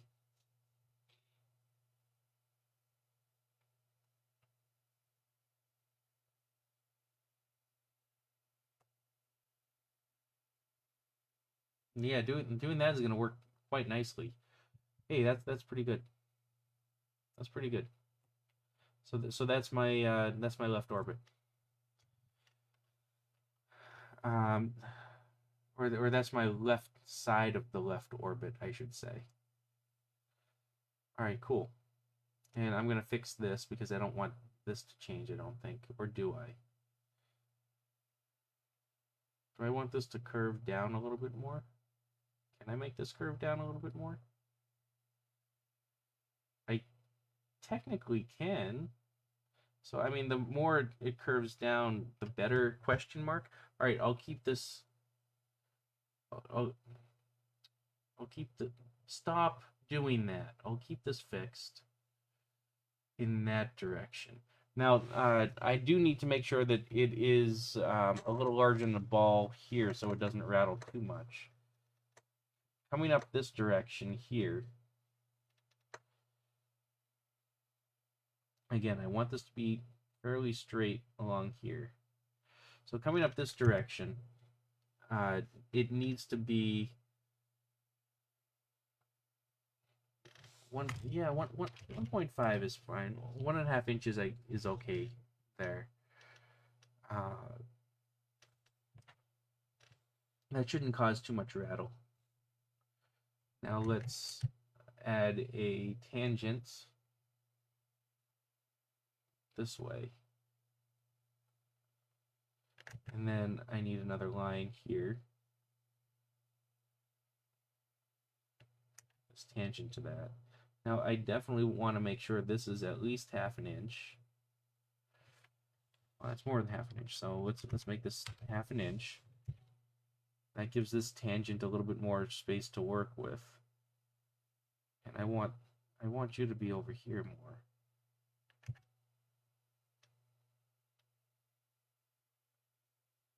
I do want you to be over there more.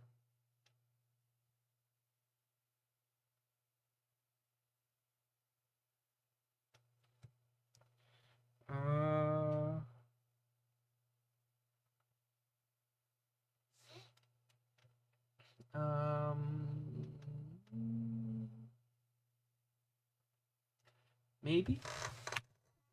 So the original drawing, it was a bit more straight. Yeah, I think I actually want it to be a bit more straight than this. So let's not make this 1/2 inch. Let's make this.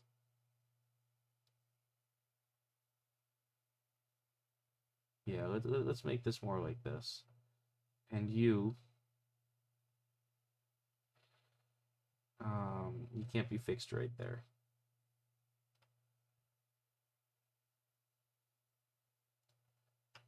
You're gonna need to go in more, like what my drawing originally had. Yeah. Let's leave that like that. So that line then curves in. There's a little bit of curve right here where this ramp comes down, but that should be fine because the ball's riding along the edge, and it's not really gonna affect the ball too much. Okay, so now this is where it gets more particular. So along here, this needs to be parallel. And it definitely 1 3/4 is way too much. So the 1 3/8 is probably really good. So that tells me that this section here is way too far up. Not gonna be fixed. You're not gonna be fixed. And that tells me that section is way too far up because I want this to come down more. There. So let's now fix that. You come to here.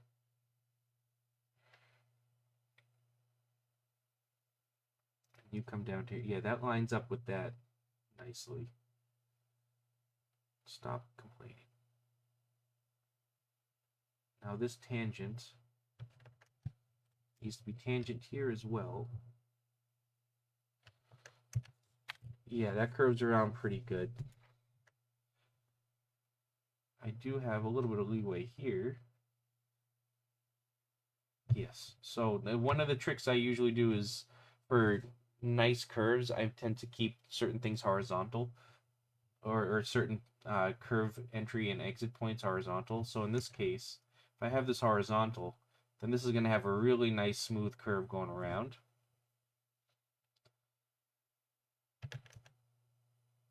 And yeah, it should be pretty good to go, because when you're going straight up this way, you're not rattling anymore.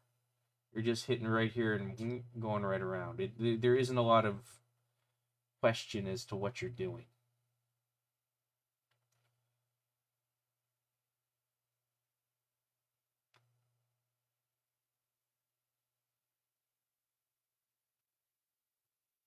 I'll get rid of this, then I'm gonna make this a certain, okay, 4 inches. Sure. See, how long are you? 1 inch. Sure. We'll do that. Okay. That makes that happy. So that's that curve up and around. And remember, this lifts up on a second play field too. Okay, let's work on this big orbit curve because this is an important one, and we're gonna need to put a flipper in soon for this too. So this is gonna go here, and then I do want a straightaway over here.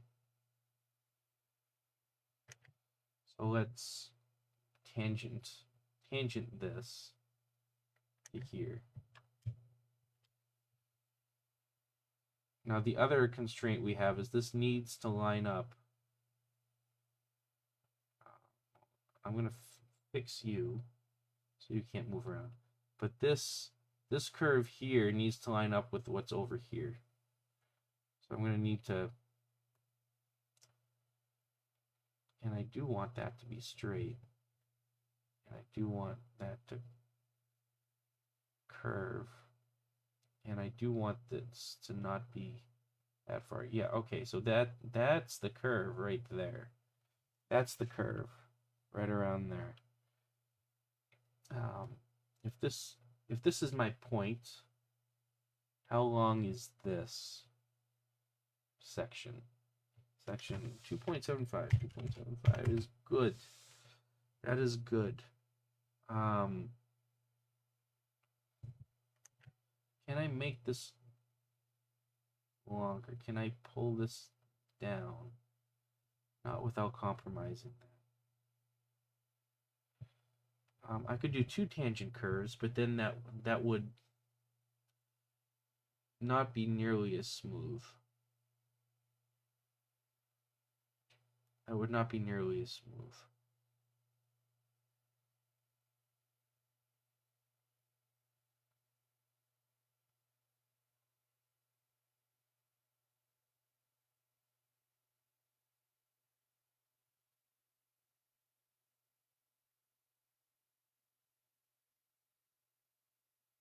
I think I need to do 2 tangent curves. All right, so I'm going to pull this here.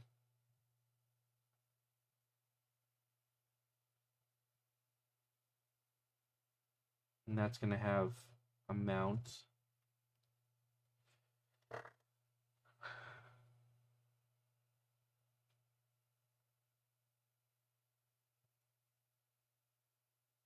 No, I really want...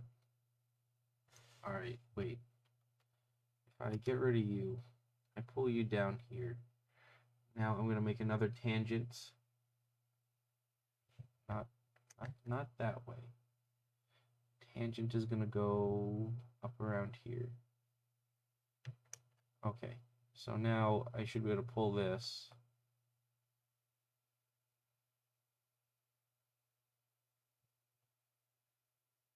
Yeah. I want that tangent to be there. Yeah, all right, that's working a little better. Because this, I want it to be diagonal like that in this direction. To go up here. You need to be tangent to this. I want this to be here. That point needs to be here.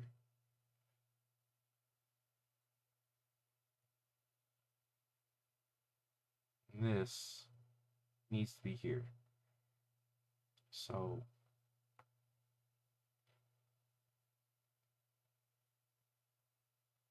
let's fix that. So now this tangent needs to be adjusted. All right, let's unfix this point. Let's unfix this. Pull this up a little bit more. Pull this point back to here. Fix the point again. Yeah, this is a lot of little tweakings right now. You're gonna go. No, I don't want you coincident with that. Coincident, whatever. Come on, get off of that.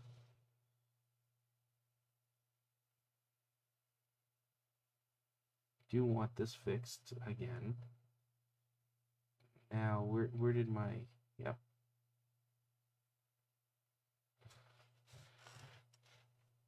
All right, so I guess that's where that curve needs to be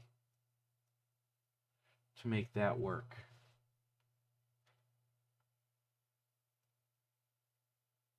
So that changes this section a little bit, this left section a bit.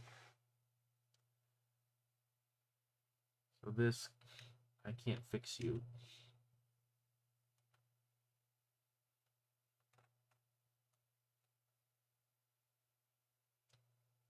I mean, this can still, yeah, this can still be in the same spot.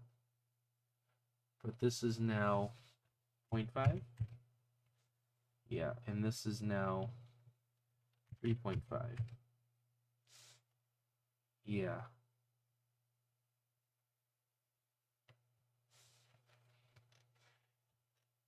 But that gives me the curve that I want. At least there. Now let's see, the rest of this curve comes around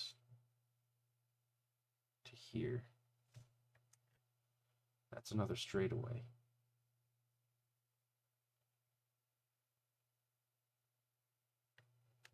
That's going too far back.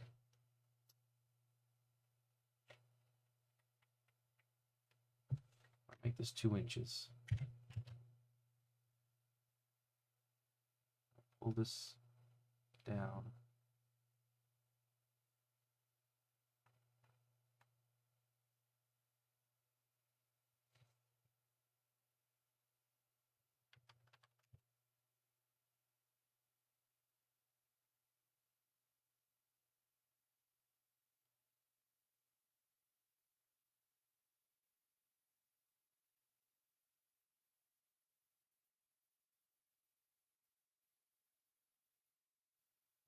Then I'd only have one mount right here. I keep this 1 inch. I guarantee that that's 1 inch. So this can probably be 2.5 again. Yeah, okay. 2.25. Yeah, okay. 2.25 seems to fit where I want it to fit.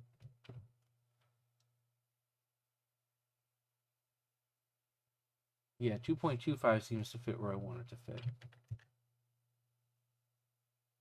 And this seems to fit then where I want it to fit. Because this should be equal to this, and it also should be horizontal because this should be kind of equal on a lot of fronts. Should be horizontal. Let's make that horizontal. Yeah, because of how this orbit's working, that should be horizontal like that. And then this center point line should be vertical to this. Yeah, all right. So that makes that a smooth curve going up and around. And then this needs to now continue around. And actually, to be honest, this doesn't need to be equal in length there. This can come straight. No, don't move. Don't move. What? Why are you not attached? Oh, you are attached. Yeah, don't move.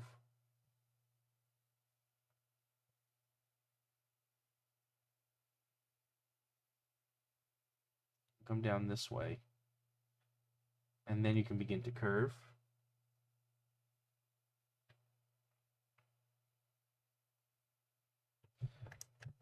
And now I need a vertical. And this, again, needs to be 1/16 of an inch from here.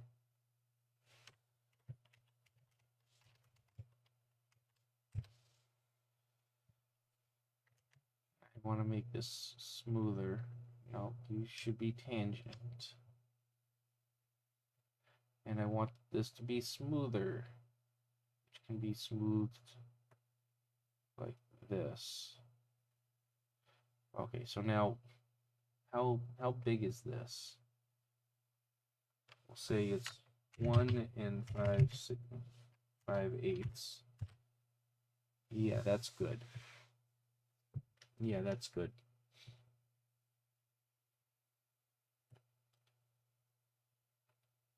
Now down here, I need this to be a smooth transition onto the flipper, which is quite important.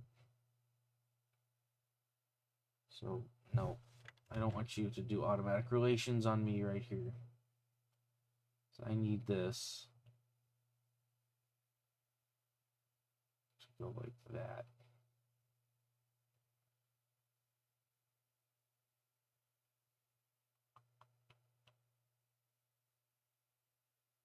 Okay, and now I can do a tangent. Actually, I want this to be, yeah, at least 2 inches. And then I can do a tangent. Oh, and this needs to be, this direction needs to be fixed. Because that's important for it to get onto the flipper from there. Now these things are tangent onto each other. And that's a nice smooth transition there for this orbit. So if I just view the sketches for a minute. So now you can see the sketch loops around left orbit that drops into the inner orbit. And then this kind of inner orbit thing kind of loops around a bit. You can easily get to it from this flipper, because this, let me zoom out a little bit more. This flipper isn't blocked really by this flipper up here.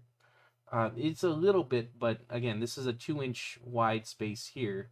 This target is plenty out of the way. This is the ball size here, 1 1/16. So you have enough of a spread to kind of get up and in here. And it should be fine to loop around.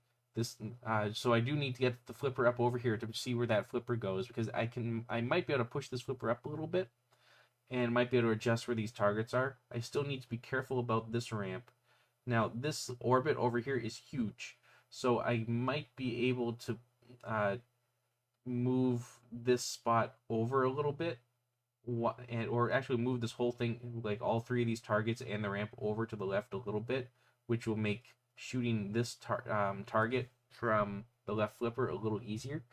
But I'll see how that happens as time goes on.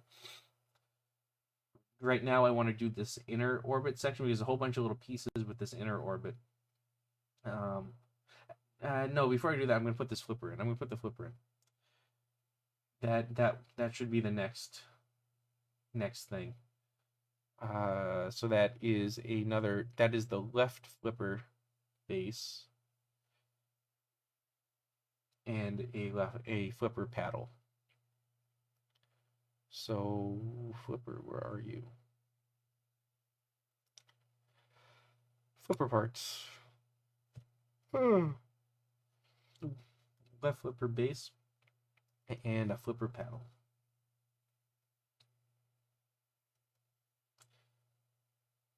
And back to mating things.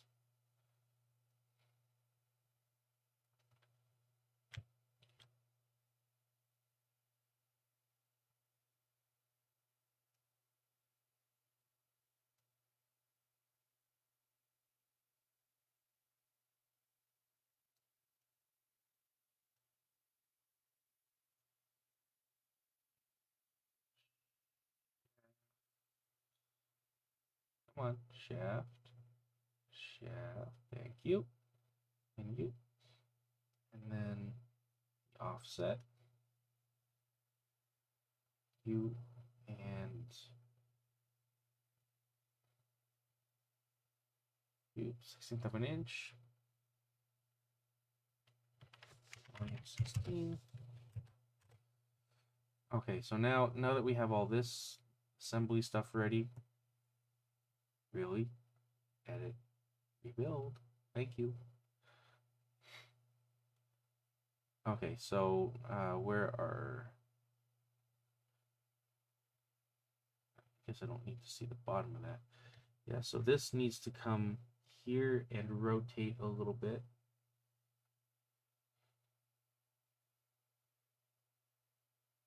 Along the same angle roughly there.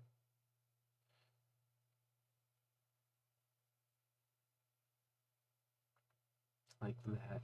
And I think that lines that more or less lines up with my drawing. So I wasn't too far off with the drawing. So now I'm gonna, since that's where that goes, I'm gonna make the hole for this and mate that so it doesn't go anywhere. Device holes.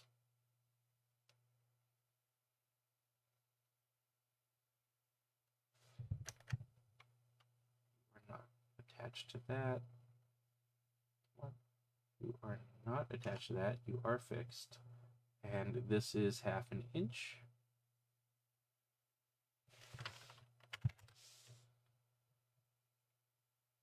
Okay. So now I can mate these things together. This mates to the hole. If I zoom in enough, it mates to the hole. Okay. SolidWorks, can you please let me select the hole?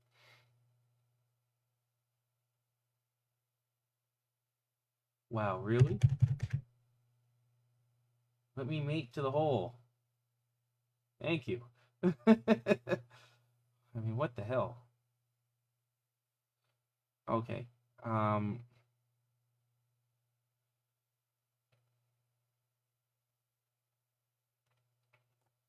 This can rotate like way over this way, so it's out of the way. Because remember, there's actually there's a ramp foot there. Yeah, it can rotate out of the way like this. We can probably rotate it slightly differently too. But remember, the ramp footprint needs to go over in this section, so I can't just have this way down there yet until I know exactly where the ramp's going. But yeah, okay, that's where that flipper is. So now let's look at this view again. So now we can see that orbit works pretty well. I don't know, I wish this flipper could come down a little bit more like this, but I don't think I can. I think it needs to be like this because I still need to put one of these black bumper posts right here to protect this target. And that flipper might need to come down a little bit more, but the things I need to ensure are, first off, this right flipper can still get around the orbit wherever this flipper is. And secondly, this flipper can get the drop target, the spot target, both of which should be fine, but especially this ramp right here. And right now this flipper is really low, but luckily this ramp isn't going to be very tall. It's only going to be about 1¼ inch or 1½ inch high. So it should make it, the flipper should get there without a problem if we go way to the tip. But I think I might want to try and pull this down a little bit more.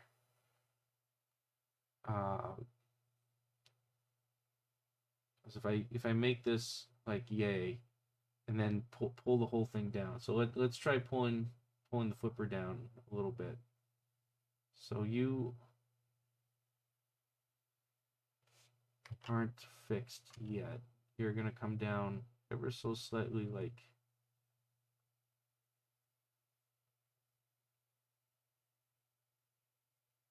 yeah, like there.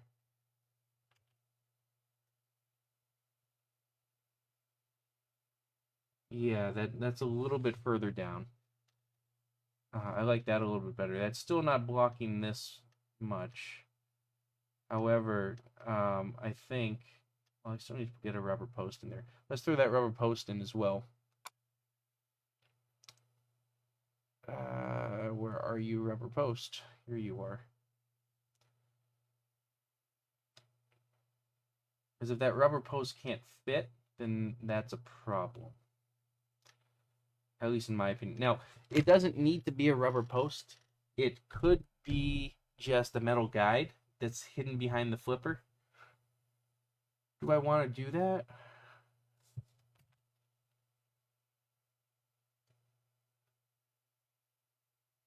There's just a metal guide right over here. Now, the thing with metal guides,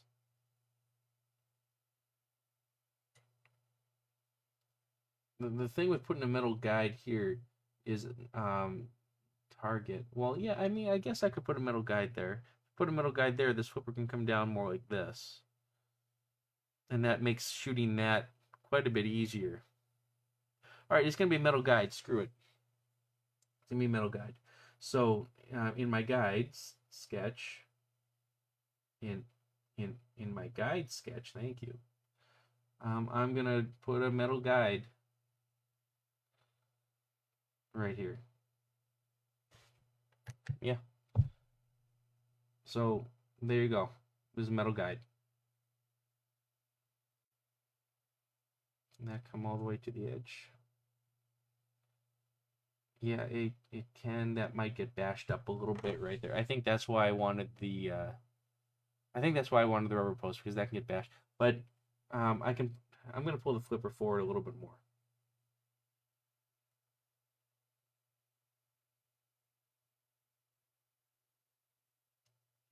If I learn how to select things in this program, come on.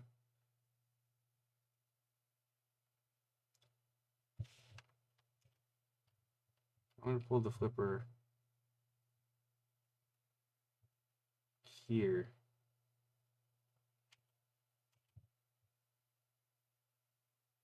See what that does. Yeah, that's just a little bit further there. And that protects against things a little bit more. So now my guide, you know, I still don't like that as much.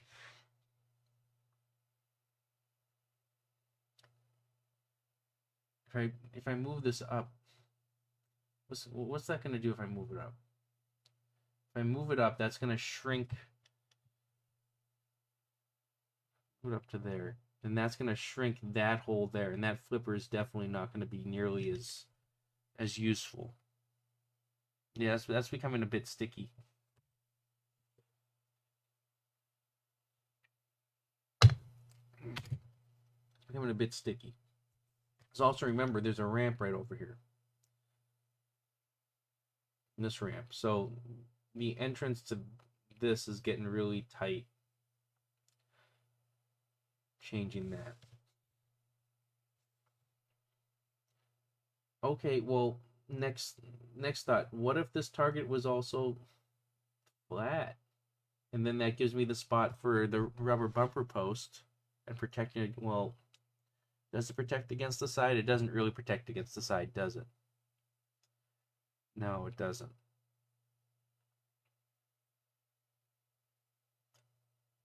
I might need to rotate that target more counterclockwise. And then that'll protect against the side a little bit more there. And then this target, instead of being flat, can face kind of counterclockwise a little bit more, which would open that ramp up a little bit more, maybe.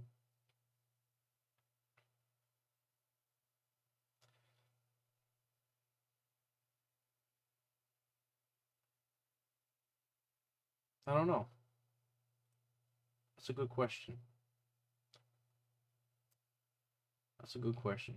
I'll deal with that later. There's still too many questions with that. All right, so I'm going to go back to my guides. And I'm going to work on the inner orbit guides, because there's a whole bunch of little inner orbit guides. So I got... so yeah, this is meant to be a bumper post.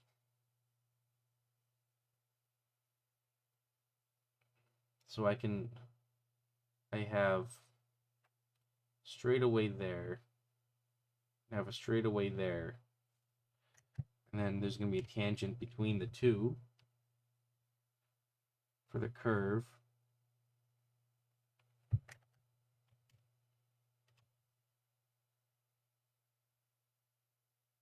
And this is going to be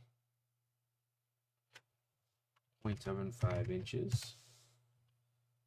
This is going to be 0.75 inches. And you go back up here more. You stay there.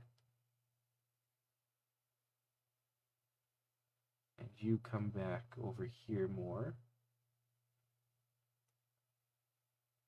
And you stay there. Okay. I can just adjust this curve a little bit. I think I kind of want it like that.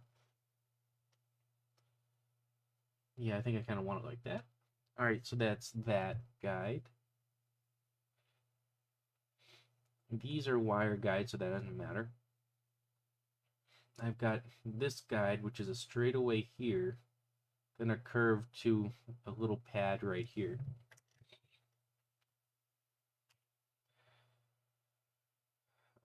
Okay, this I want, stop.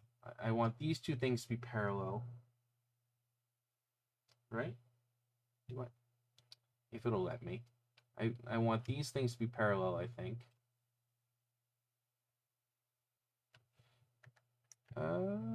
Do I? How far apart is that?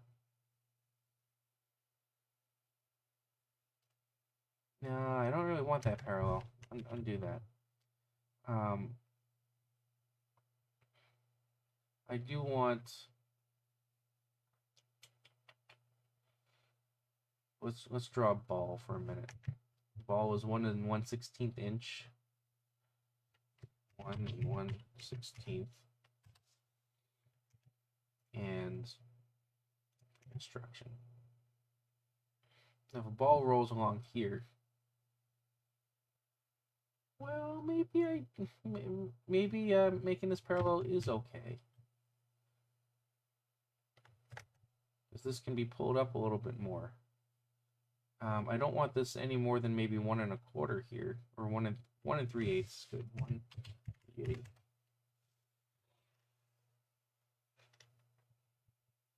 Yeah. Okay. Let's see how long is this? This is, make it 3 inches. I can make it 3 inches. Nice. And this is parallel, or this is perpendicular to this. Or I'm sorry, tangent. And I definitely want at least half an inch right here. Hey, that's half an inch.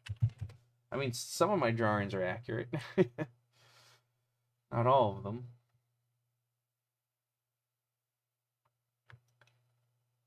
But some of them. Okay. Oh. Here's the tricky part, because right here, this is getting quite tiny. I don't want that tiny.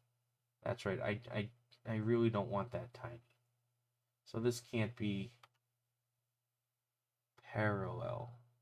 This can't be parallel. Okay, yeah, that's the reason. That can't be parallel. What? Tangent. Oh, I have a distance there. Okay, this distance here can be the 1 3/8.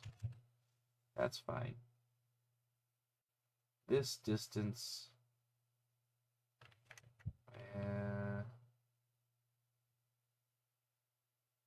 this distance from here to here, that also needs to be 1 3/8. Oh, I want this to be 1 1/2. Yeah, I need that to be 1 1/2, because I need that side to be, and look, it's lining up with my drawing a little bit more. I need that side to be a little wider so it can make it, the ball can make it around. Yeah, don't. You stay here. You stay fixed like that. Don't rotate where I don't want you to. All right, and then this can be 2 1/2. Yeah. Okay. Let's unfix you.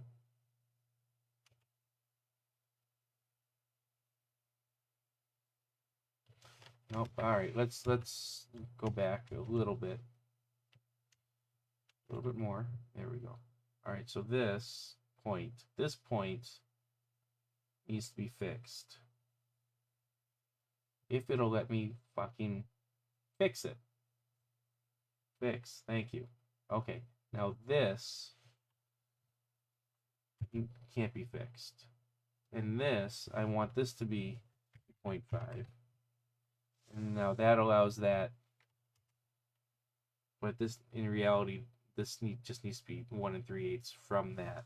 1 3/8 from that, right? And then this over here. Now, okay, now this all lines up again.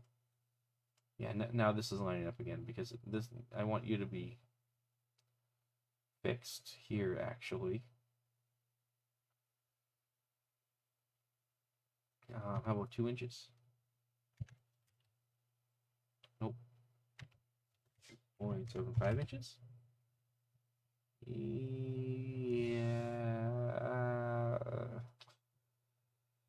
1 1/2 is so big. All right, fine. 1.5. That lines up a lot better. That really does. 0.5.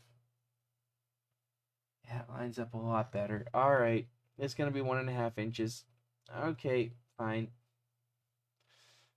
Okay, I concede.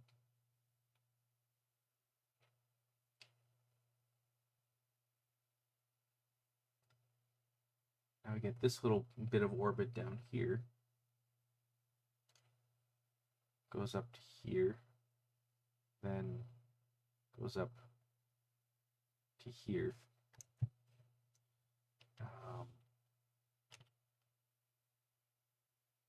You are fixed. You are fixed.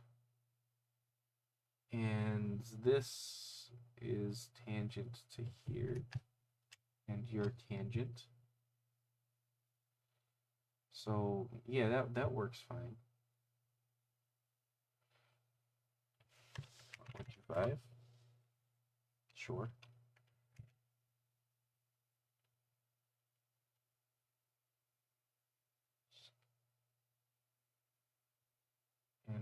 And you're gonna be 1.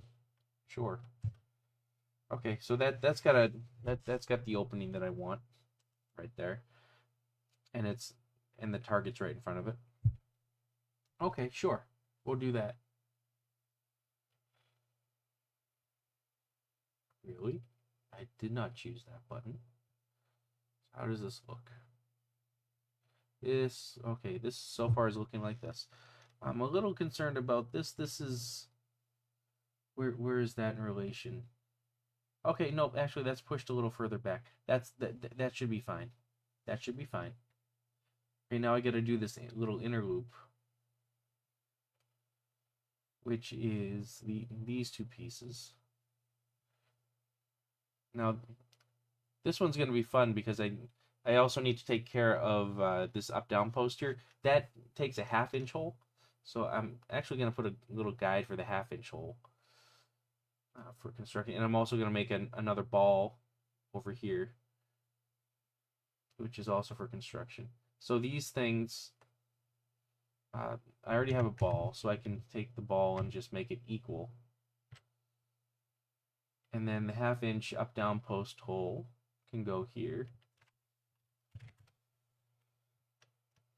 Okay, now that I have this, and I know I want the ball to sit on this up-down post, like that. I don't want it to sit over here, because then when the up-down post goes down, it's going to take longer for it to go. I want it to sit more like this on the up-down post. So that means the guide does need to come up a little bit more on this side. So if I have the guide come up here, across, and across, it does need to kind of come down. I can probably make it more vertical like this and across, I think. Now let's make this tangent and see how everything works out.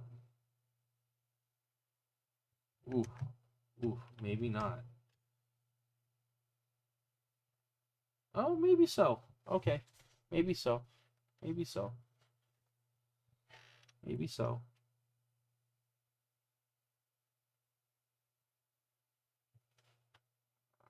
Can this whole thing just be tangent? Can I just pull this tangent out a little bit more? Yeah, the whole thing can be tangent. Okay. Okay, so that works. And over here, I do need a little bit of a fillet there. So, not 4 inches, 1 inch. Yeah, 1 inch fillet.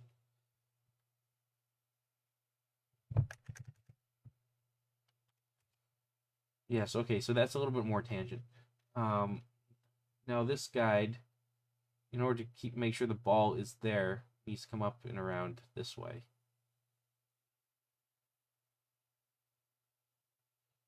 That can go like that, I guess. Now let's see how this tangent works out. Looks like it might work okay. Yeah, that looks like that might work okay. Now, it definitely does not need to be... No, don't you dare move there. Don't you dare move that way, my buddy. You're going to stay fixed there, and you're going to stay fixed right there. So this can pull in more, because it doesn't need that much space. Now, let's see. These two should really be parallel. Yeah, that works fine.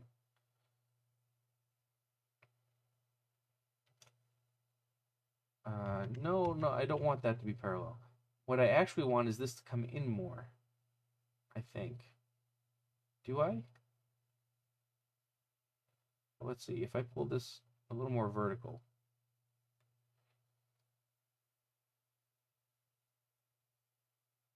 I definitely am going to want more space there, I think. Well, okay, so the way I had this originally is I had a mount point right there. So let's unfix this for a minute and see if I can get that mount point. Why? I have this point fixed. Idiot. Come on. Stop clicking things I don't want you to click. I have this point fixed. Stop unfixing my points. This goes here. This can come down this way more. No. Hey, this goes here. Fix. Stop it. You need to be fixed too.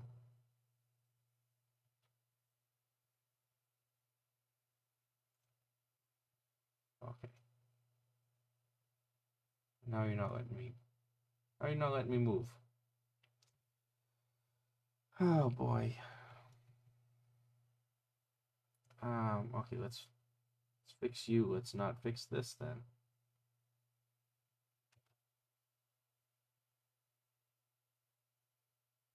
Alright, well obviously the mount can't go there.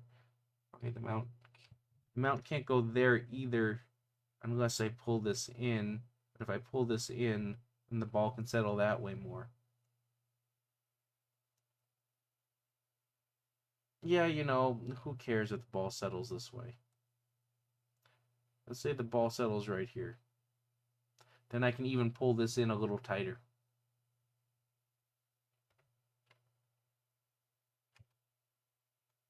Yeah, I can pull this in a little tighter if the ball settles there. Because this is so steep, when that goes down, it's not going to be a problem.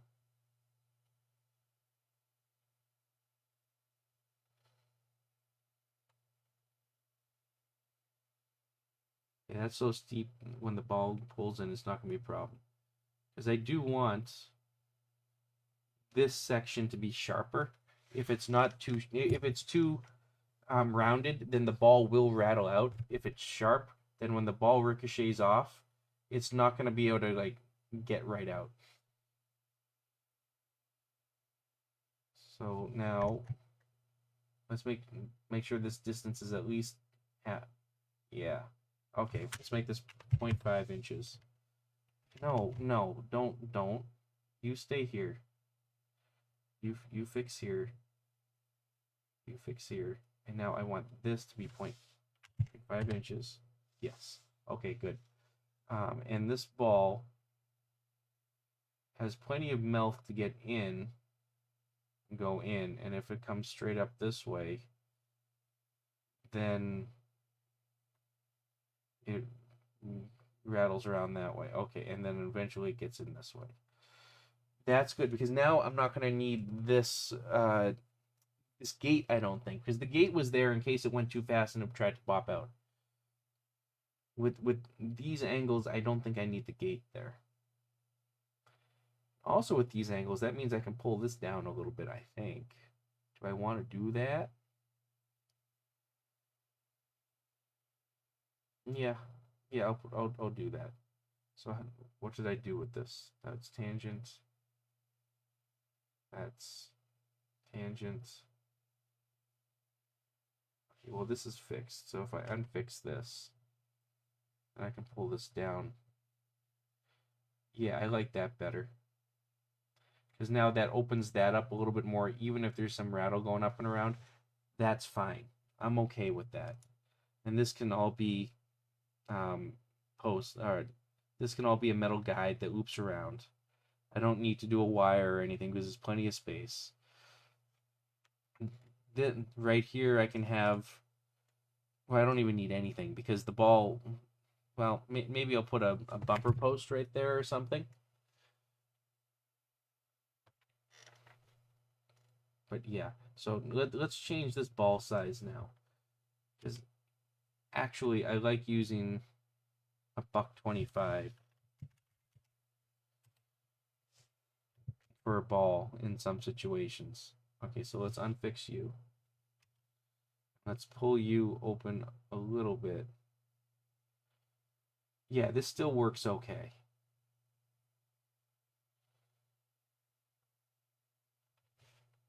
What about a $1.08?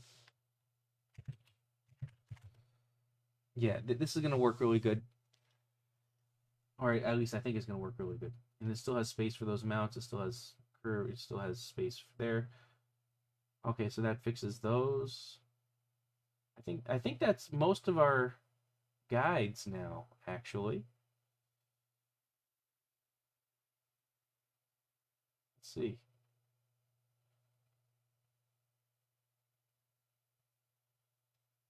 Yeah, that's most of our guides. I guess I could just draw some lines over here just for those, for shits and giggles.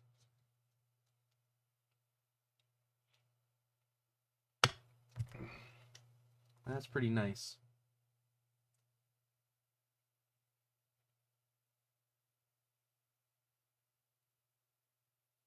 That's pretty nice. All right. So now that we have this stuff, we now have some information here, right? We now know exactly what this mouth size is.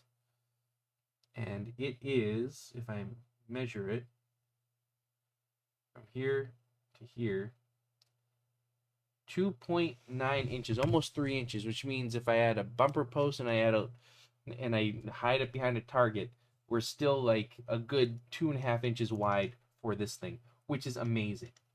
Now, let's draw some more flipper guides, like this first one that we did. Also, oh, this orbit here, this orbit's going to go right over to this flipper, just like this orbit's going to go to this flipper. It's rare for you to come around this way. I mean, you can come around by shooting up here, coming through, and just letting it dribble down. You're not really going to come around this way too often. But it's in theory, it's going to go right to this flipper. In unfortunate, it might go right down to the drain.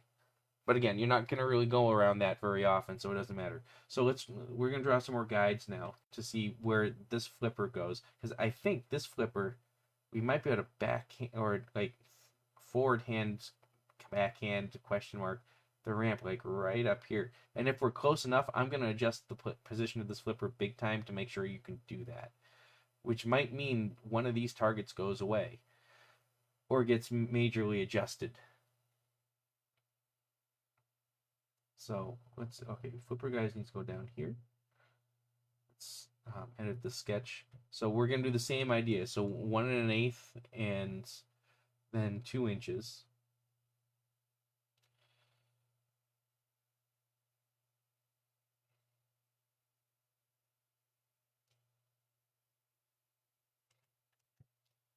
And they're all going to be based on the center line. The center line is going to be perpendicular from the bottom tee and perpendicular from the top tee. Then, since I already made a measurement once, I can say this is going to be, equivalent to that. And then this, oh, what? No, I don't want you to be equal radius too. And then this is going to be equivalent to that.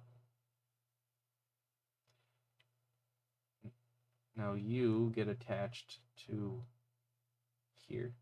Okay, so if I shoot straight up here, oh no, there's no way that's gonna make it. Oh, that sucks. Yeah, there's no way that's gonna make it. Even if I adjust that flipper a little bit, there's no way that's gonna make it. That's just way too tight. So you're not gonna be able to get up this ramp. The ramp over here in this area is only gonna be from this upper flipper. But it is what it is. Now, if we pull this down here-ish and aim at this ramp, you can see the angle of this ramp, what this ramp angle kind of really needs to be viable. If you make the ramp too straight, then it's just going to rattle like a son of a bitch, and you don't want that. Now, obviously, with the orbit, hey, oh, what are you attached to?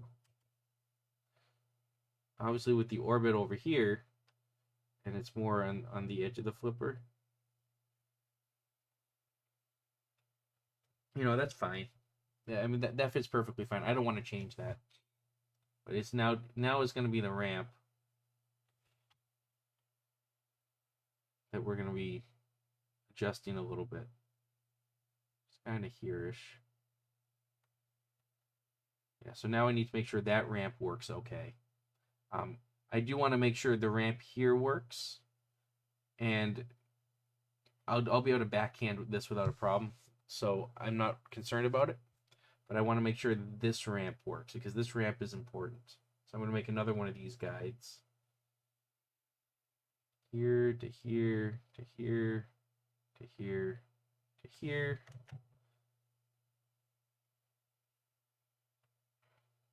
Here to here. And these things are perpendicular. Who are you parallel with? Okay, that's fine. This and this is perpendicular. Come on. perpendicular, and this is 2 inches. Woo! And this is 1 1/8 inch. Okay, so I'll attach you to here. I'll not there. I'll attach you onto here. I'm gonna make you. What are you attached to?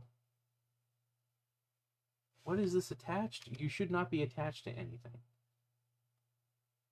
I'm gonna aim for this ramp here. I mean, this is a tight shot for sure, but that's okay to have tight shots in pinball. It's gonna be here. That's kind of where that shot's gonna be. Now, this shot, I mean, with a spread of 2 inches, you can still kind of get it. That's pretty cool. And if I move this target ever so slightly with a spread of 2 inches, you certainly can get it. But so now you can see, though, this ramp needs to have a decent angle. Stop it. A decent angle going around. What does that ramp actually look like? Yeah, so that angle there, yeah, it might be okay. The ramp's going to be higher up than what's drawn, but it might be okay. This ramp, oh, actually, look, the angle I drew on this ramp, that's pretty good. Actually, that was a pretty good eyeball. Huh. That's pretty good eyeball. I might keep it like that.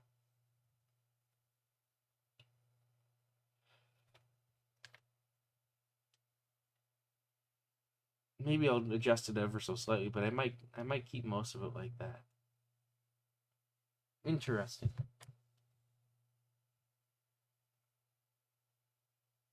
All right, well, let's draw some ramps. I guess the first ramp to draw is the main ramp. No, I didn't make any other holes. I'll get there. I'll get there. Yeah, let's draw the main ramp. Sketch.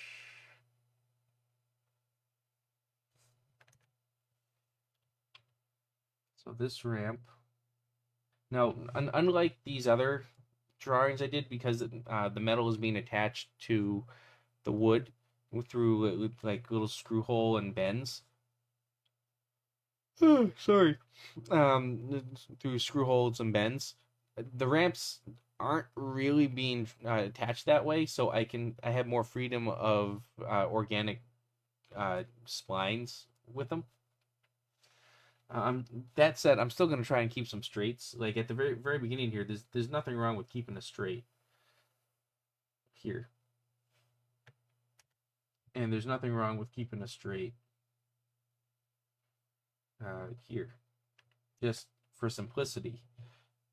I mean, that doesn't really change the ramp. But just like other guides, I do want to loop this around. Okay, and now what I do I need to hide this other sketch, because that will bother me when that will try to auto relation,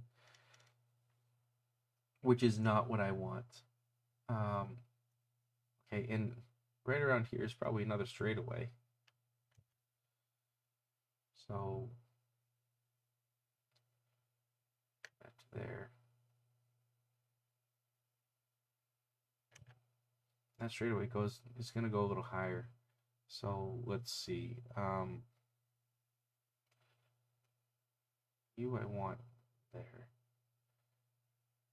You probably want.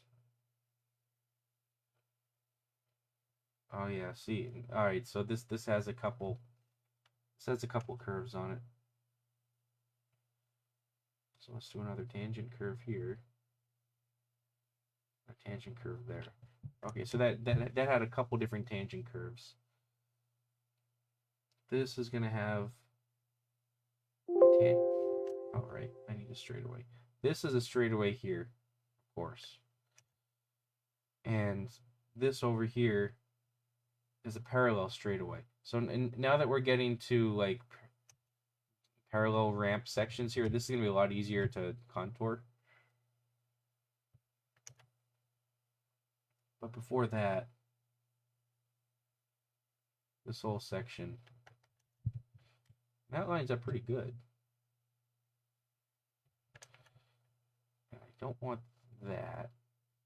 No, I don't want that. I want you to be fixed.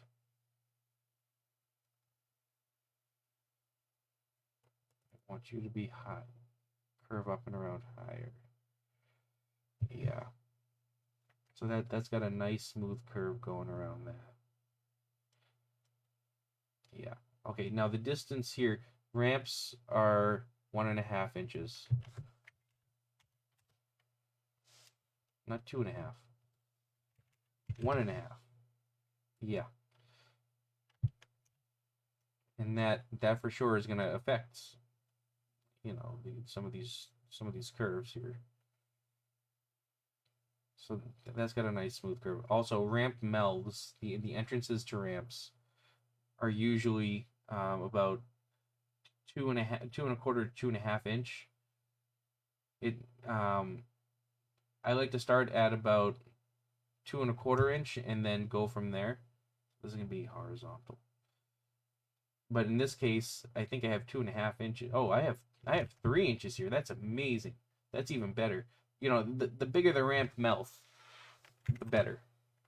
And because there's 3 inches here, I can probably pull one side in a little bit more. So let's make this 2.775, because that's still plenty big enough for that right flipper to get in and around there. And that also means I can pull these targets over and this flipper over a little bit and widen that whole contour bit, which is great.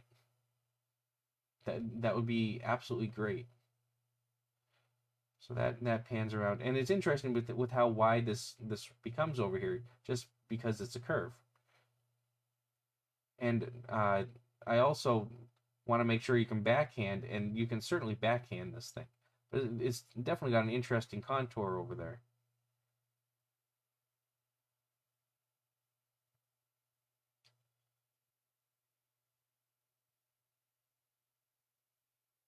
Make sure this curve stays fixed. That's important. Yeah, I don't care. Yeah.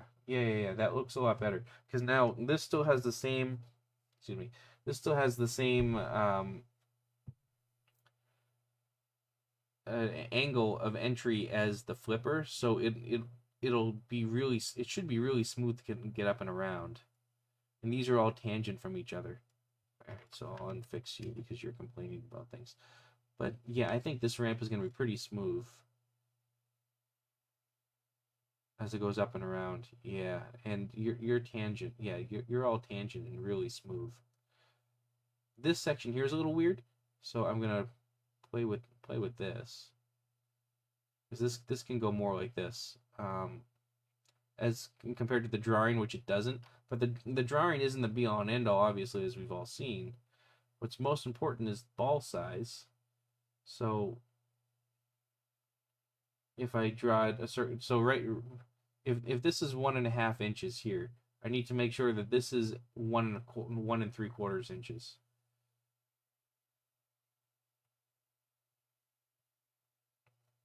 And we're going to be doing a few different things. Yeah, so 1.75, because I never wanted to get small and big. I always wanted to get small and smaller.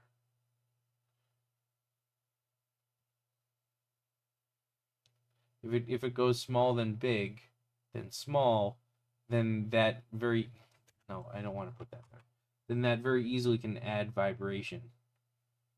Except in certain circumstances, it's allowed if things are merging and playing around, but generally you don't want to do that. 2.5. And then this is construction. This I'm going to copy and paste. This is going to be 1.5.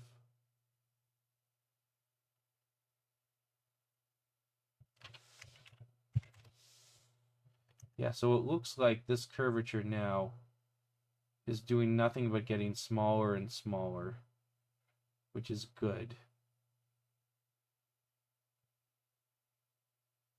Yeah, if I even do it like that, that's even better.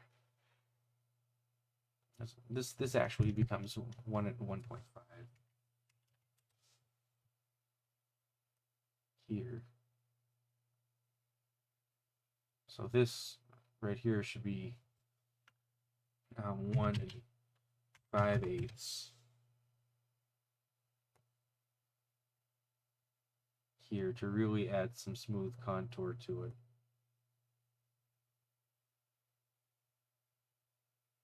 Yeah, there we go. Now that's really smooth going around. And you're not getting smaller before you get bigger. Yeah, that's good. That's good. So I think I can now guarantee that with center lines like this.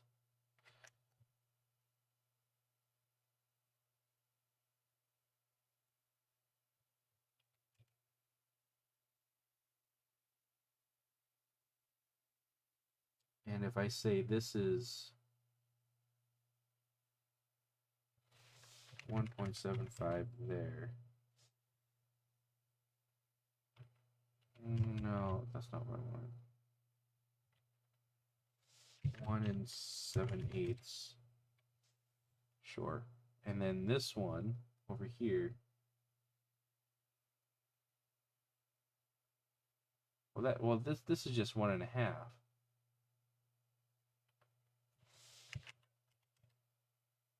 Yeah, all right, we're not doing that. Yeah, that's just 1.5 right there. Yeah, by making this 1 7/8 here, that guarantees that nice smooth movement.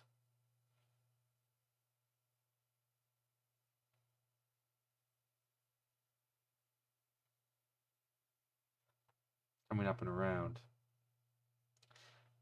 Now that whole thing about making wider and shorter, that it does do that here, but again, this is so you can backhand the ramp easily and forehand the ramp. So it's got a slightly odd shape right there. But this should be fine. Just because of how things are curved around. Okay, so now let's continue working on this ramp.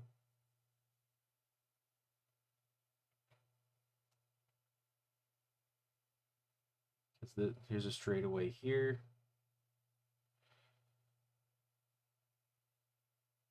And these straightaways can all be perpendicular of each other. This is construction.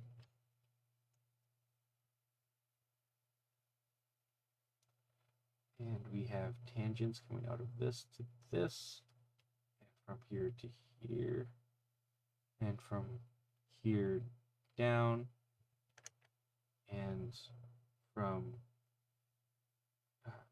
tangent, thank you, and from here down to here. Okay, and now some more center lines.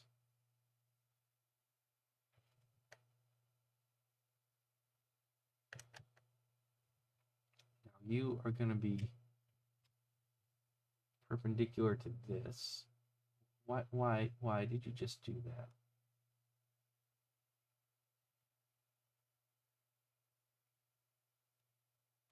You and you are tangent. You and you are tangent. No, don't tell me I can't do that. Yeah. Come on. You and you are tangent. Thank you. You and you are tangent. You and you should be parallel. So you should be at a tangent fine. Why do you not want a tangent there?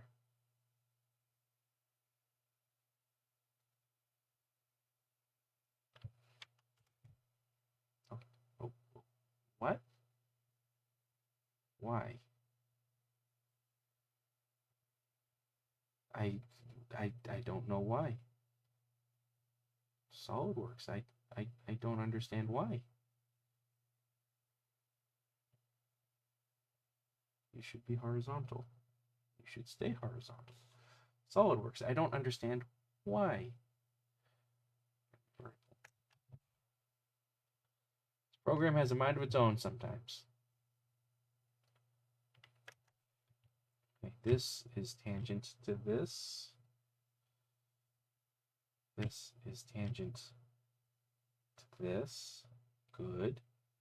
These are all equal, so that'll make it 1.5 all the way across the board.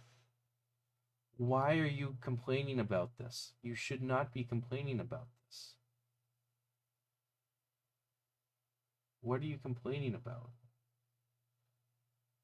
Invalid solution, my ass.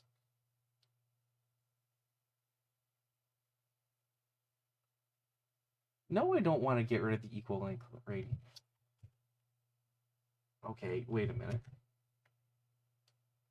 Well, fuck you. I'm just going to make this 1.5 anyways. Why won't you accept this, you jackass? I'm not equal lengthing anything, idiot. Stop it. 1.5. Now you and you are both 1.5.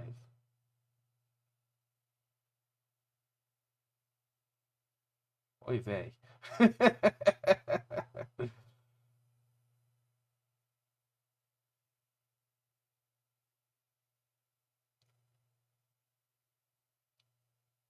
Yeah, oy vey. Okay, well that fixed that. Now I can continue. So these are horizontal.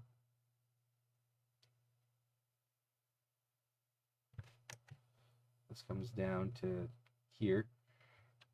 And then this tangent comes down this way.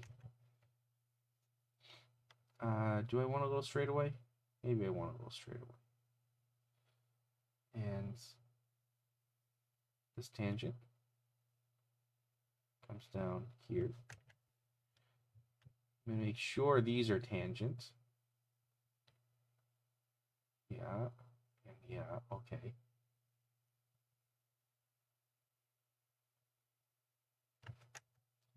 This is equal to this.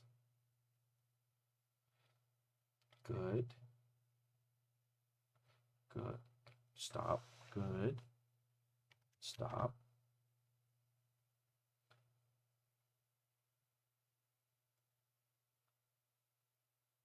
Good.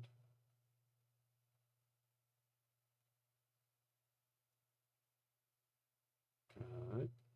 No, don't tell me I can't do that. Move it. Don't tell me I can't do that. To hell with you. Okay. Want you in a little bit more. There. Yeah, all right.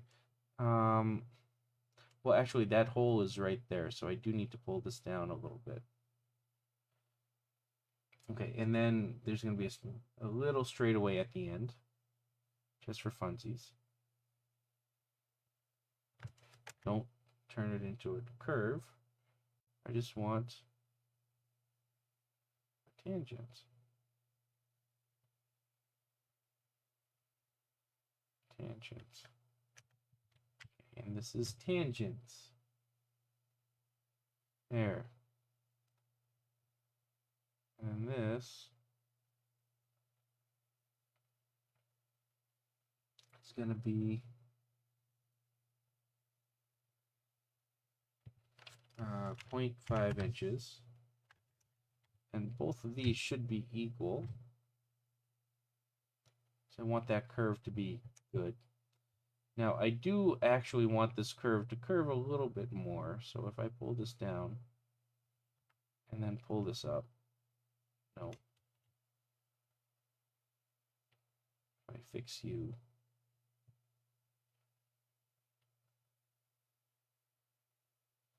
And pull this up. Pull this up. Well, I can't do that because of that. Okay. If I... Oh, whoops. This line needs to be equal to this. It still needs to be 1.5 inches. Yeah. Why did you not make it equal? Excuse me, SolidWorks. Why did you not make it equal? Thank you. And this point needs to stay where it is. This point needs to stay fixed. Alright, so now I can take this and I should be... Why won't you let me rotate things? My God. My God. Oh, why won't you let me rotate it? Get rid of 1/2 inch. Will that let me rotate it? Yeah, alright. Alright. Stop. Unfix this. Unfix this. This whole thing comes down a little. Not like that. This whole thing comes... Let me select a point. Alright, come on. Give me a fucking break. Okay, what if I make this fixed? Will you then shut up from there? No. SolidWorks, let me select a goddamn point so I can move the thing around.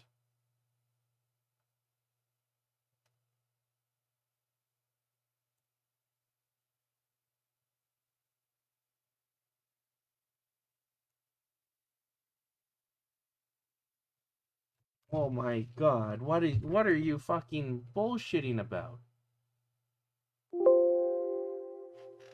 Yeah, hurry up. Let's go.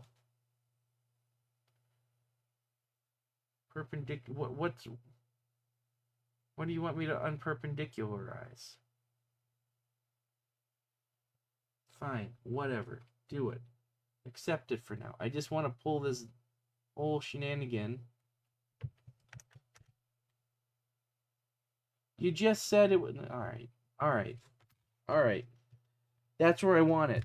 Kinda. I want it a little higher.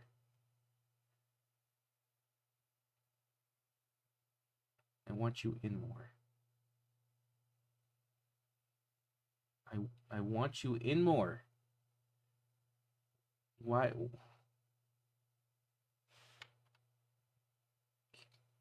Equal length. Get rid of that. Thank you. Holy hell. Alright. Just fighting the program. 0.5 inches. Alright. So, but this does need to be perpendicular. Thank you. There's no reason why it shouldn't have been. Okay, so there's that. That's the ramp.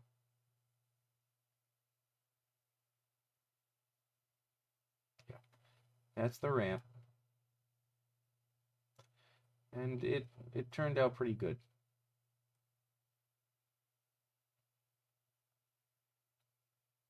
And that should work. That ramp should work pretty well. The switch is going to be right up over here.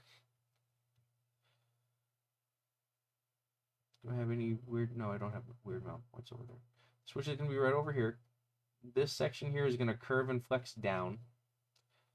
This section is just, you know, you're already on the ramp, so you can kind of do what you want. So, yeah, there's the ramp. Okay, so now that I did that, like I said, I can probably pull the switch over a little bit, over and up. Yeah, and then this switch can come over and up. Yeah, that tightens that up a lot more. And then that protects the switch, and the flipper's in the spot where I want it to be too. Yeah, that's a lot better. That's a lot better.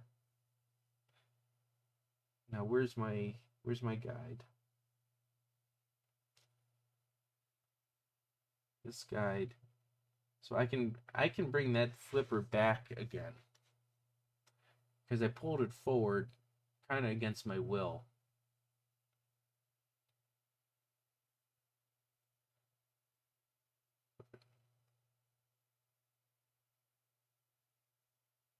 So I unfixed this. I want to pull this back a little bit again.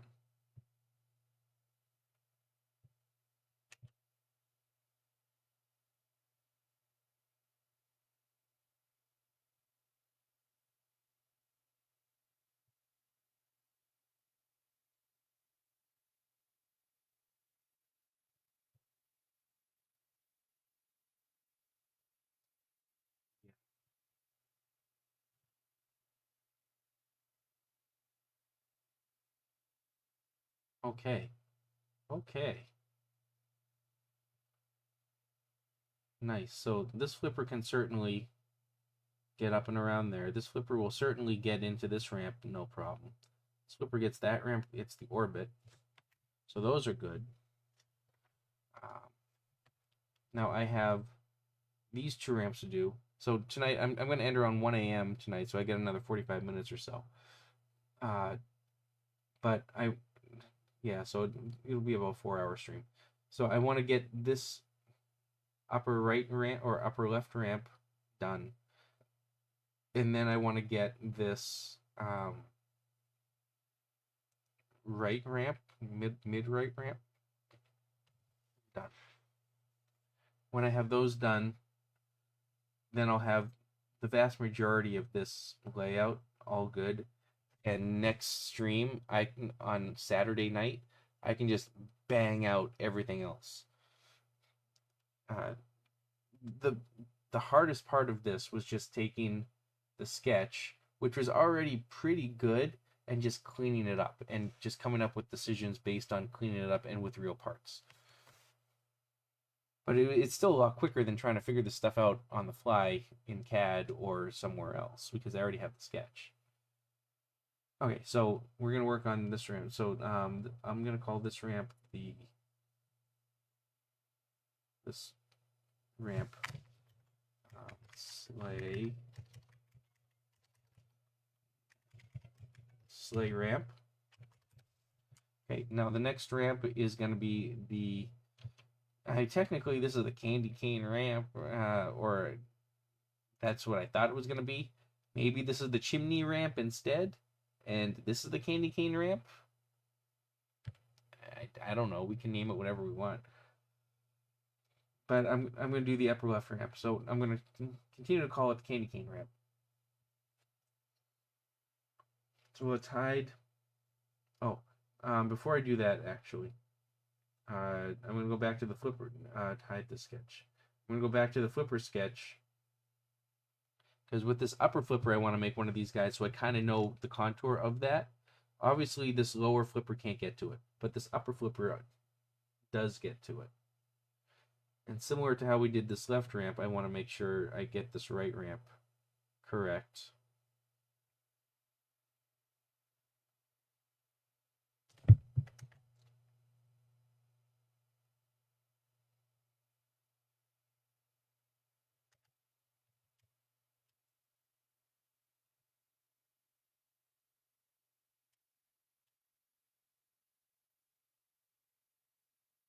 This is 2 inches on the top.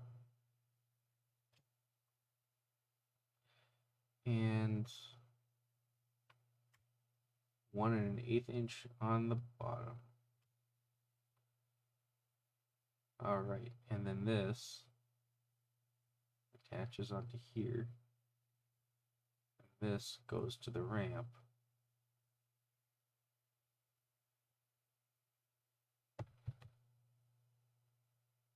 Yeah, that's about where that would go. Somewhere around there. Okay, so that's the direction of this ramp.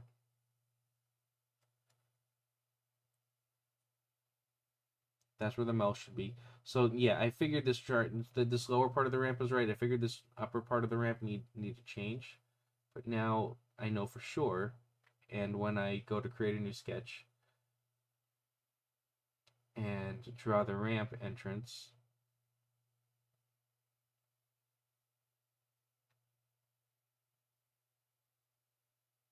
can make sure it just stays. I don't want it to be parallel with that, but I can make sure it stays parallel with this shot. That's good. And parallel with this. And I mean, that's already fine. I mean, this can not be perfectly parallel because it can skip around.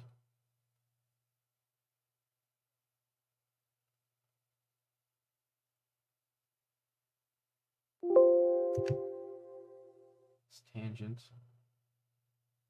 goes like that pretty nicely. This tangent. This is also probably going to be a multi-tangent ramp.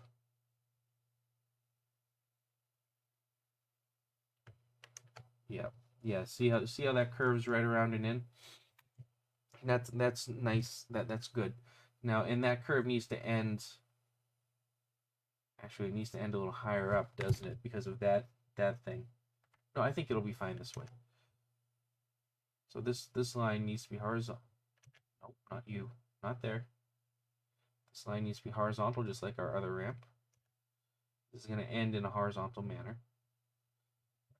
Don't do that, please.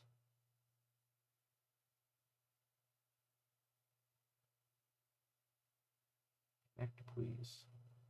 And you need to stay fixed. You need to stay fixed. These are important entries. Now you can go horizontal. Yep. That's good. That works out quite nicely. This is going to go straight down. This is going to go straight down. Vertical. And it's going to be tangent from this. This is vertical, and it's going to be tangent from this. Good. Good. And this space, just like everything else, is going to be 1.5 inches. All right.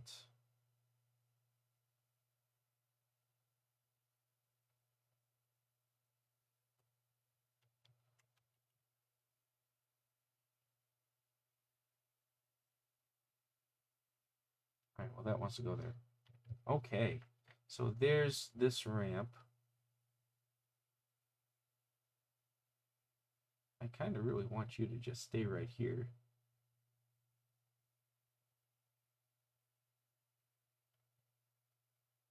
Yeah, okay, there's this ramp. Well, if I can pull you up higher.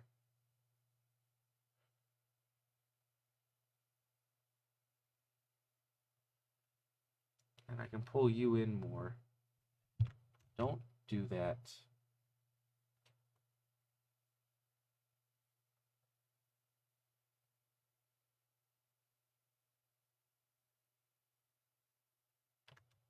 Don't do that.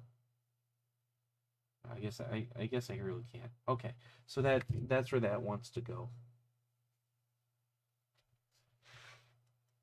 Yeah, that's where that ramp wants to go. And again, I have this curvature and a bend, but I do have this gate here. So I don't know if I'm gonna want to put a vertical switch there, or if I still will use a inline switch, or maybe even an opto. That way, that can stay a little lower for this, so this ramp can lift up the way it needs to lift up.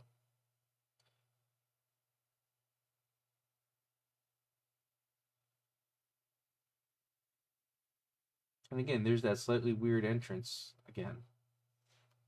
But I mean, hey, that's how this thing has to go sometimes.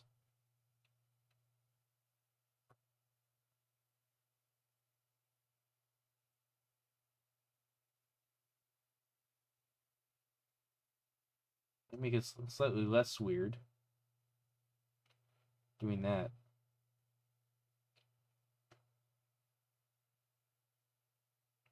Yeah, maybe. Yeah, I'll do it this way.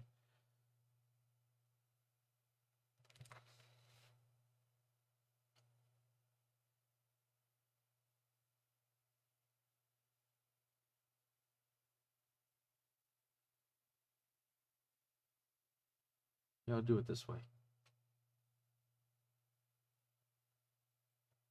So now it's slightly less weird, but it still has a little bit of a different contour. Do I even really need that contour because of how you're shooting? I don't know if I even need that contour. Hang on a minute.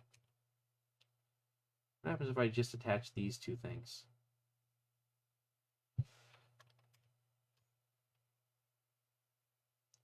I really don't want to overcomplicate this. I mean, I don't even think I need that contour. I think I kind of rather keep it like this. Just a straight in and around. Well, I don't know. That's really wide. Yeah, I think that's too wide there. Okay, let's leave this contour. Sure. All right, and then the rest of this ramp just kind of goes straight.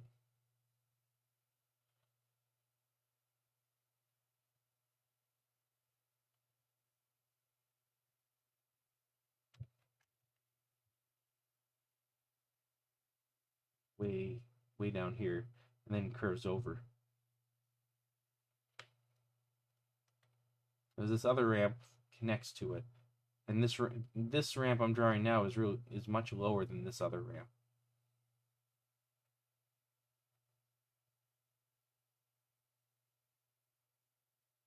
Let's see what the drawing says I need to do here. Okay, so these movements need to be up here. I need to have my ball hole over here.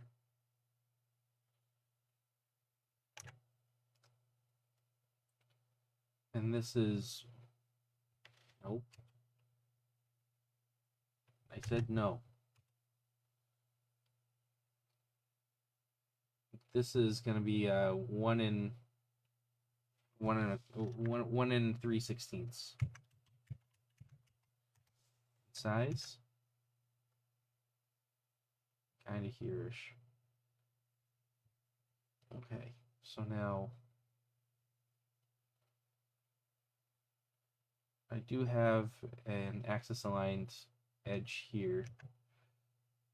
That's going to be centered.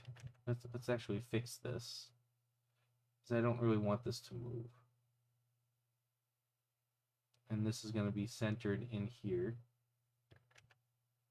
So let's make that vertical so it's all centered. This, of course, is 1.5 inches wide. The distance here is going to be 7/8 inches, because I want to put a little rubber piece right here, so I need to have extra space. So now we know where that's going to be, and we can draw these connecting lines. Line, thank you. This is for construction, and I can pull this up further. Okay, and now we need to add a couple fillets. So you and you are the outside fillets, and I want you to be 3 inches. And you are the inside fillets, and I want you to be 0.5 inches. 1 inch? 1.5, please. Thank you.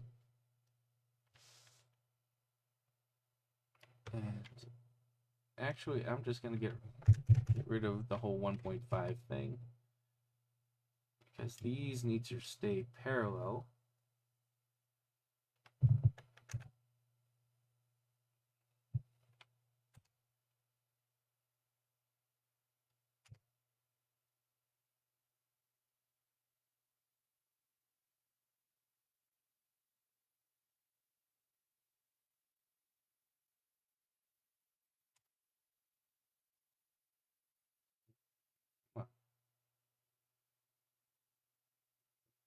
Get off of that. Why can't I select you Move. Okay, I can't. Why are you still full? Oh, full length. Yeah. Oh no, I can fix that. I can fix that. Because the distance, nope, I said distance. Distance from here to here should be 1.5. Yeah, that fixes that. There we go. Okay. And with that being 1.5, this should be horizontal. Yep. And then this should be horizontal.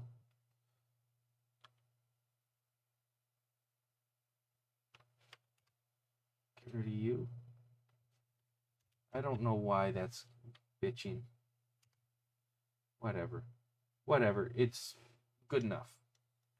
So there's that ramp. Or there's the basic contour of that ramp. There we go. Left ramp kind of goes around. So we got the left ramp, we got the main sleigh ramp, and the sleigh ramp connects all the way across here. And now the last ramp, which is the one I'm most concerned about, is this ramp. But actually now looking at it in CAD, I'm not that concerned about it. Or I'm not nearly as concerned about it as I was, now that I can see actual sizes of things. Oh, before I do anything else, let's take a look at this. Yeah, that's what I thought. Nope. Show it. So over here, because of how this ramp starts, that's kind of bad because it has a very large area there. So remember, I want one of these rubber posts to go here. So no, actually, no, that's fine because I can have a little metal guide right there, and that'll be okay. Yeah, that's fine. That's fine. Okay, it's handy having these parts to kind of throw around a little bit. Yeah, this has targets in front of it, so that's less of an issue. This one over here is definitely gonna have a. Oh no, it's just gonna go straight up and around. It doesn't need. Well, it needs one right here, maybe. I don't know.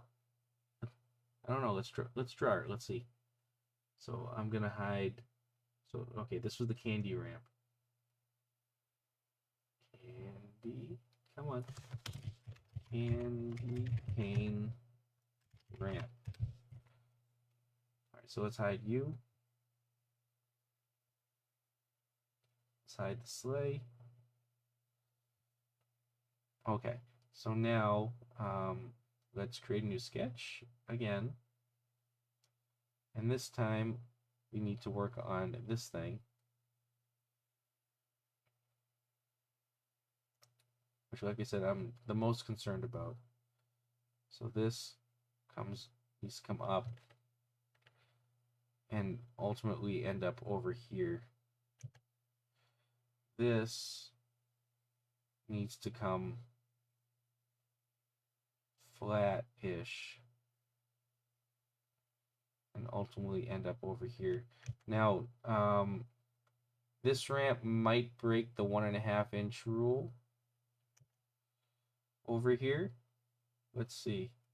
From here to here. Oh, let's make that horizontal.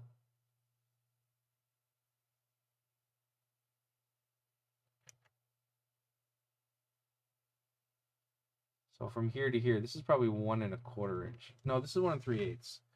1 3/8 isn't bad. 1 3/8 isn't bad. It's not my preference, but it's not horrible. So this needs to stop connecting. This needs to be vertical. So that kind of ends up like that. So that allows you to go this way. Now this guy here obviously needs to be tangent. So let's make this for construction. And tangent this. Okay, I need to get rid of you. Let's tangent this. Oh, that affected things. I don't want that to affect things. So this needs to be vertical. Or no, this needs to be fixed. This needs to be fixed. Okay, now I can tangent this. Okay, so that, yeah, that's really awkward. That's really awkward. Wow, that's awkward.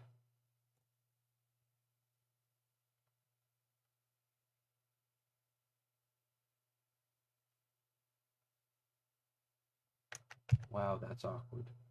Um,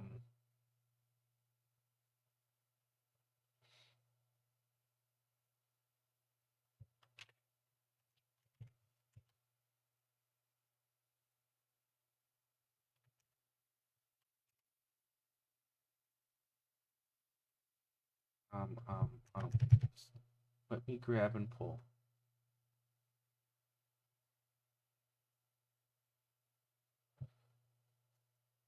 I don't know why you keep insisting to attach to things.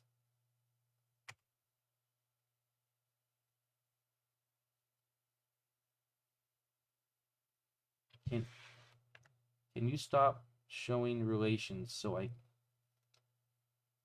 for the love of fuck, let me grab the goddamn point.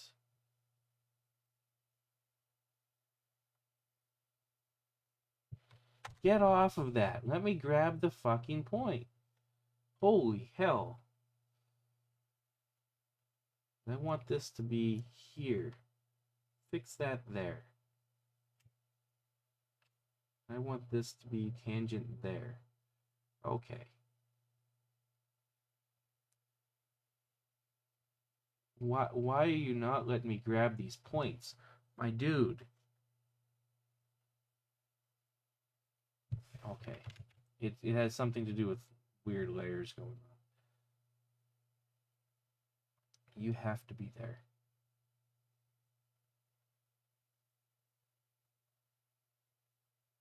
My dude.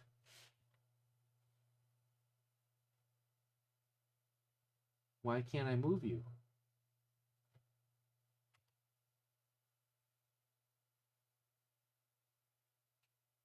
Why couldn't I just do this?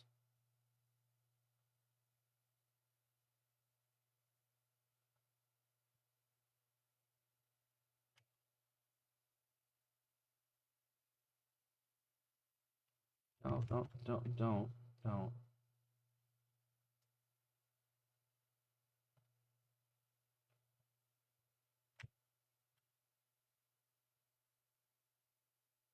Okay. I don't think that's going to work very well.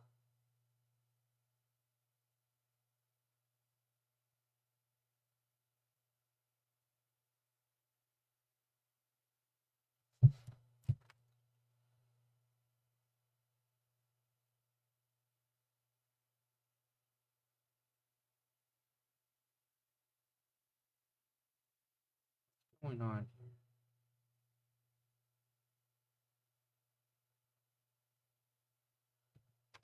Okay. Dude bro. Dude bro. Dude bro. Come on.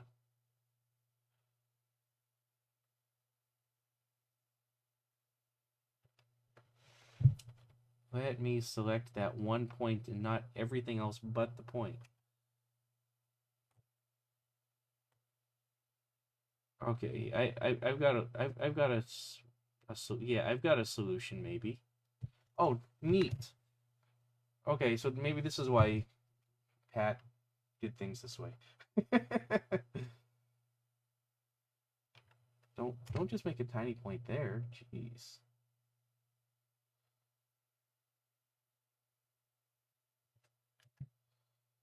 I don't want that vertical, do I?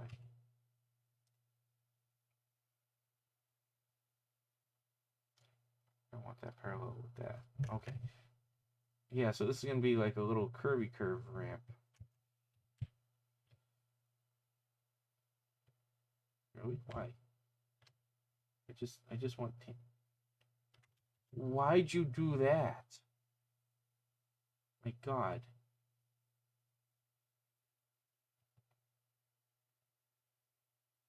Fix. Tangent. Why are you looping all the way over there? Really?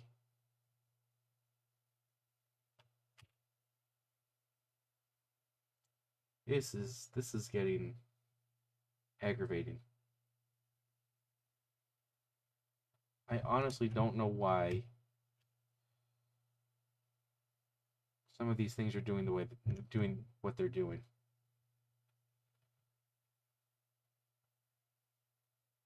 You and you need to be tangent. And let me select and click things, please. Please. Thank you. Yeah, so this is now becoming a little more of that little SE loopy thing that Pat usually makes.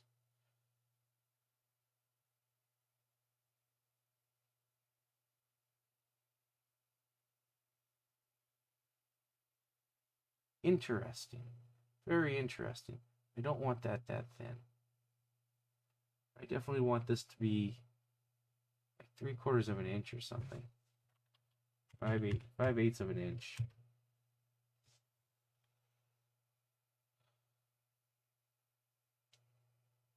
Interesting. Wow. Okay. Well, I learned something new today.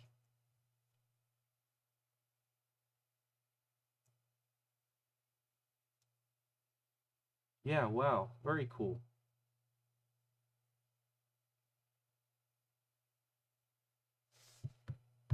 Very cool.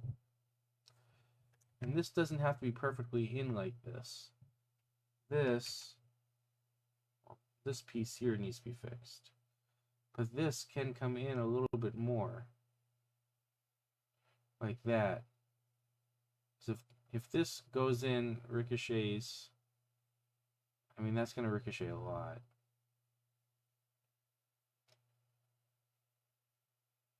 That's going to ricochet a lot. So let's add a split here.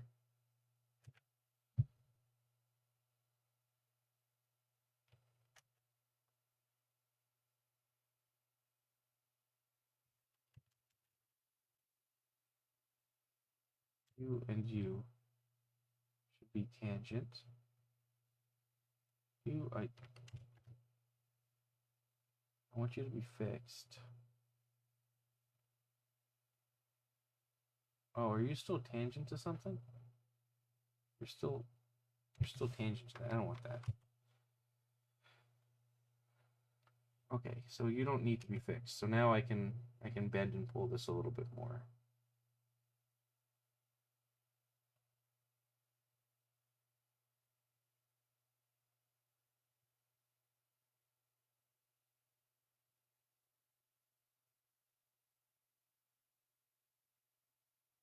Yeah.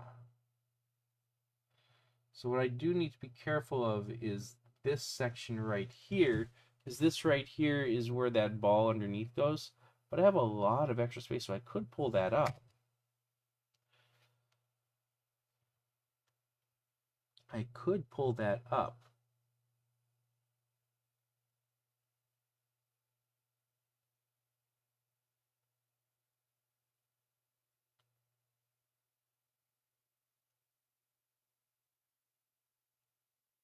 What would that do if I pulled that up? Well, that it could rattle out more if I pulled that up.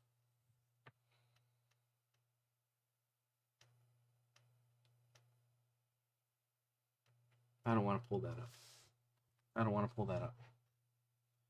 All right, so this ramp is going to be a little bit of a problem from the main flipper. From the side flipper, it's going to be fine, I think.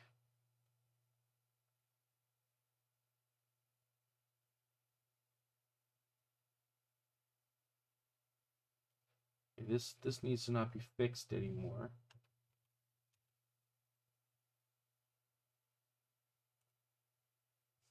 But this point does need to be fixed. Why? I swear I'm fixing some of these points and they're unfixing themselves. And I'd like to click on the point, please. Thank you.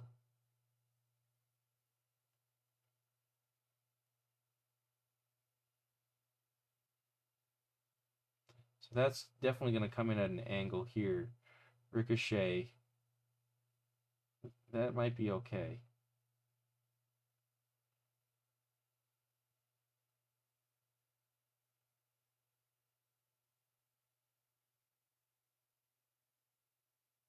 I'm curving this out a little bit.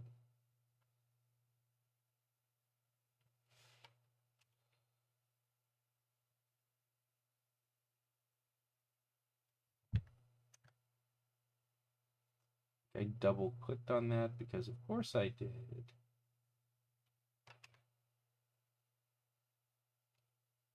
Wow, it's really interesting how this ramp turned out. Yeah, I think that's gonna work fine. Certainly from the lower flipper, if you shoot up there, it's gonna go up and around smoothly. But from the upper flipper, yes, you have to go at the tip and you're gonna come at this angle, but I think it's gonna rattle up and around fine. That's really interesting.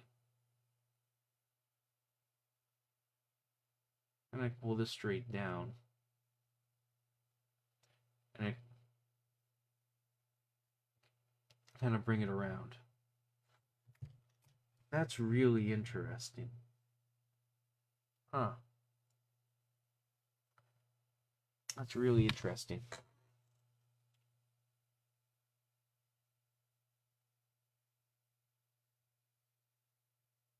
Now I could go one step further. I am concerned about the 5/8 inch spacing there, because my vacuum forming machine doesn't always do really tight curves like that well. I like doing at least 3/4 inch, but that's probably gonna be okay, because it doesn't stay that tight for very long.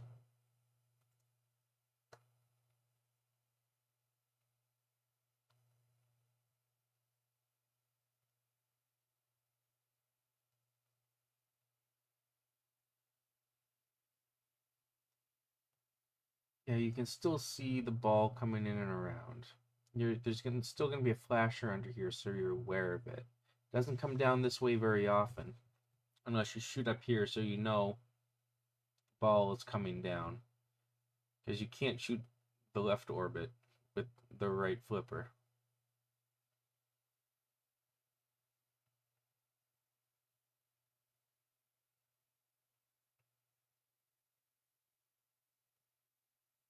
Yeah, all right.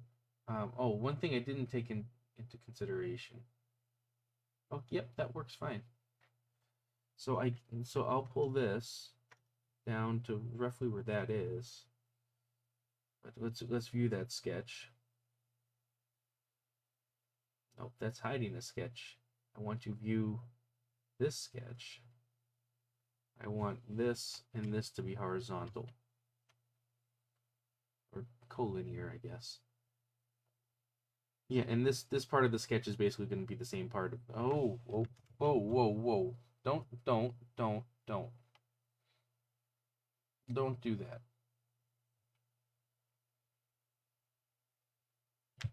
This is going to be collinear. Let's try this again. Okay. Yeah, and then the rest of this is going to be basically equal on this side to bring it over to this flipper, because you're supposed to be able to shoot. You can shoot this ramp, bring it around to this flipper, shoot this ramp, bring it around to this flipper, if you want to do some kind of flow going on with it. All right, so I'll finish doing this now.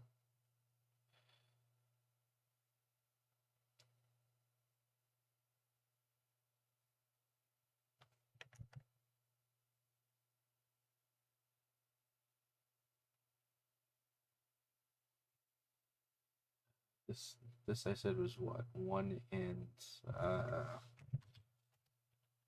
1.25? No, 1 3/16. 1 and 3/16. That's right. And these.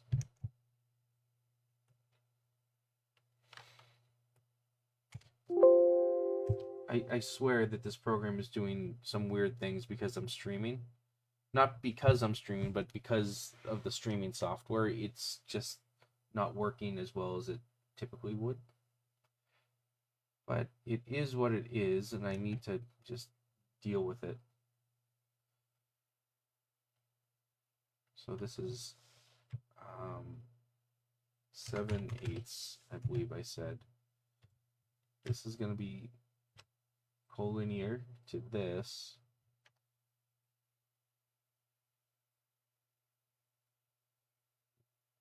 Vertical there.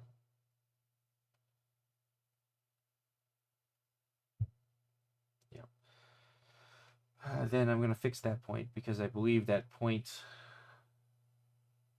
is supposed to stay fixed. Yep. So now this can be no longer collinear because I got everything taken care of there. And this is going to have a couple S curves in a few minutes. Don't double click on me. I really don't want to deal with double clicks.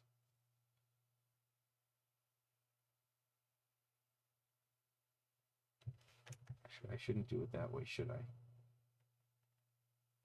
Should take this, make it collinear, at least for the time being. And this is not infinite length, for construction. So now I can take this, go yoink, take this, go yoink, take this again, come this way, and do the same over here.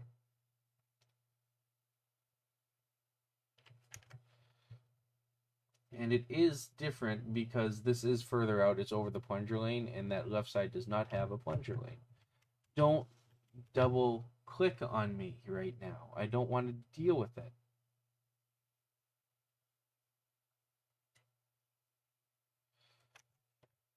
These need to be parallel. And everything needs to be tangentified.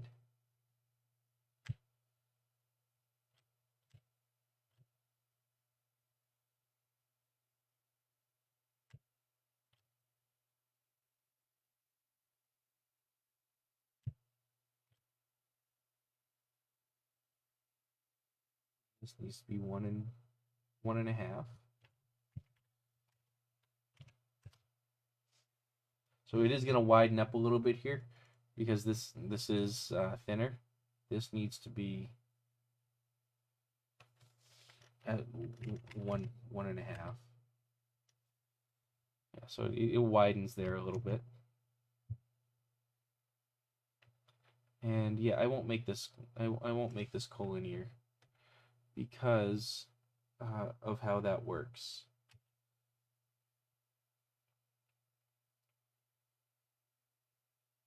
Oh, no, nope, nope.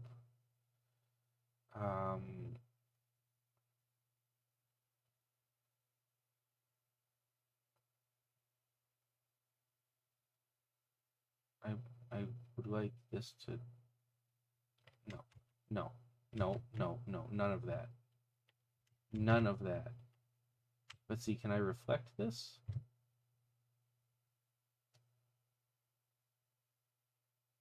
I can. Okay, so that means I can now do this a little more correct. There. All right, so that's the chimney wrap, I believe. That's what I'm calling it.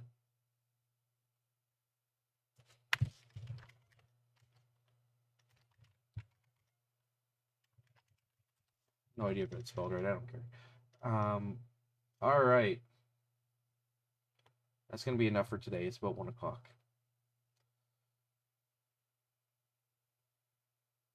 Yeah. So let's hide the flipper guides. And let's hide, or let's only show the top.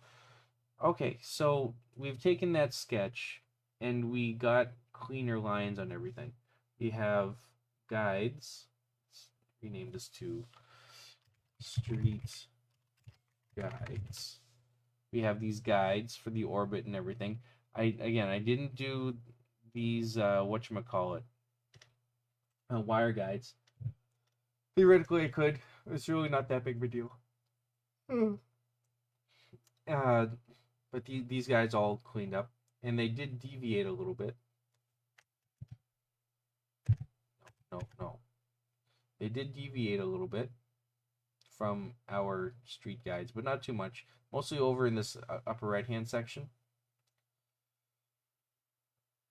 We have the sleigh ramp. This guy in blue. We have the candy ramp, or candy cane ramp. This one over, this ramp over in red. And then we have the chimney ramp. This one on the right in kind of reddish pink or orange. Why couldn't I think of orange?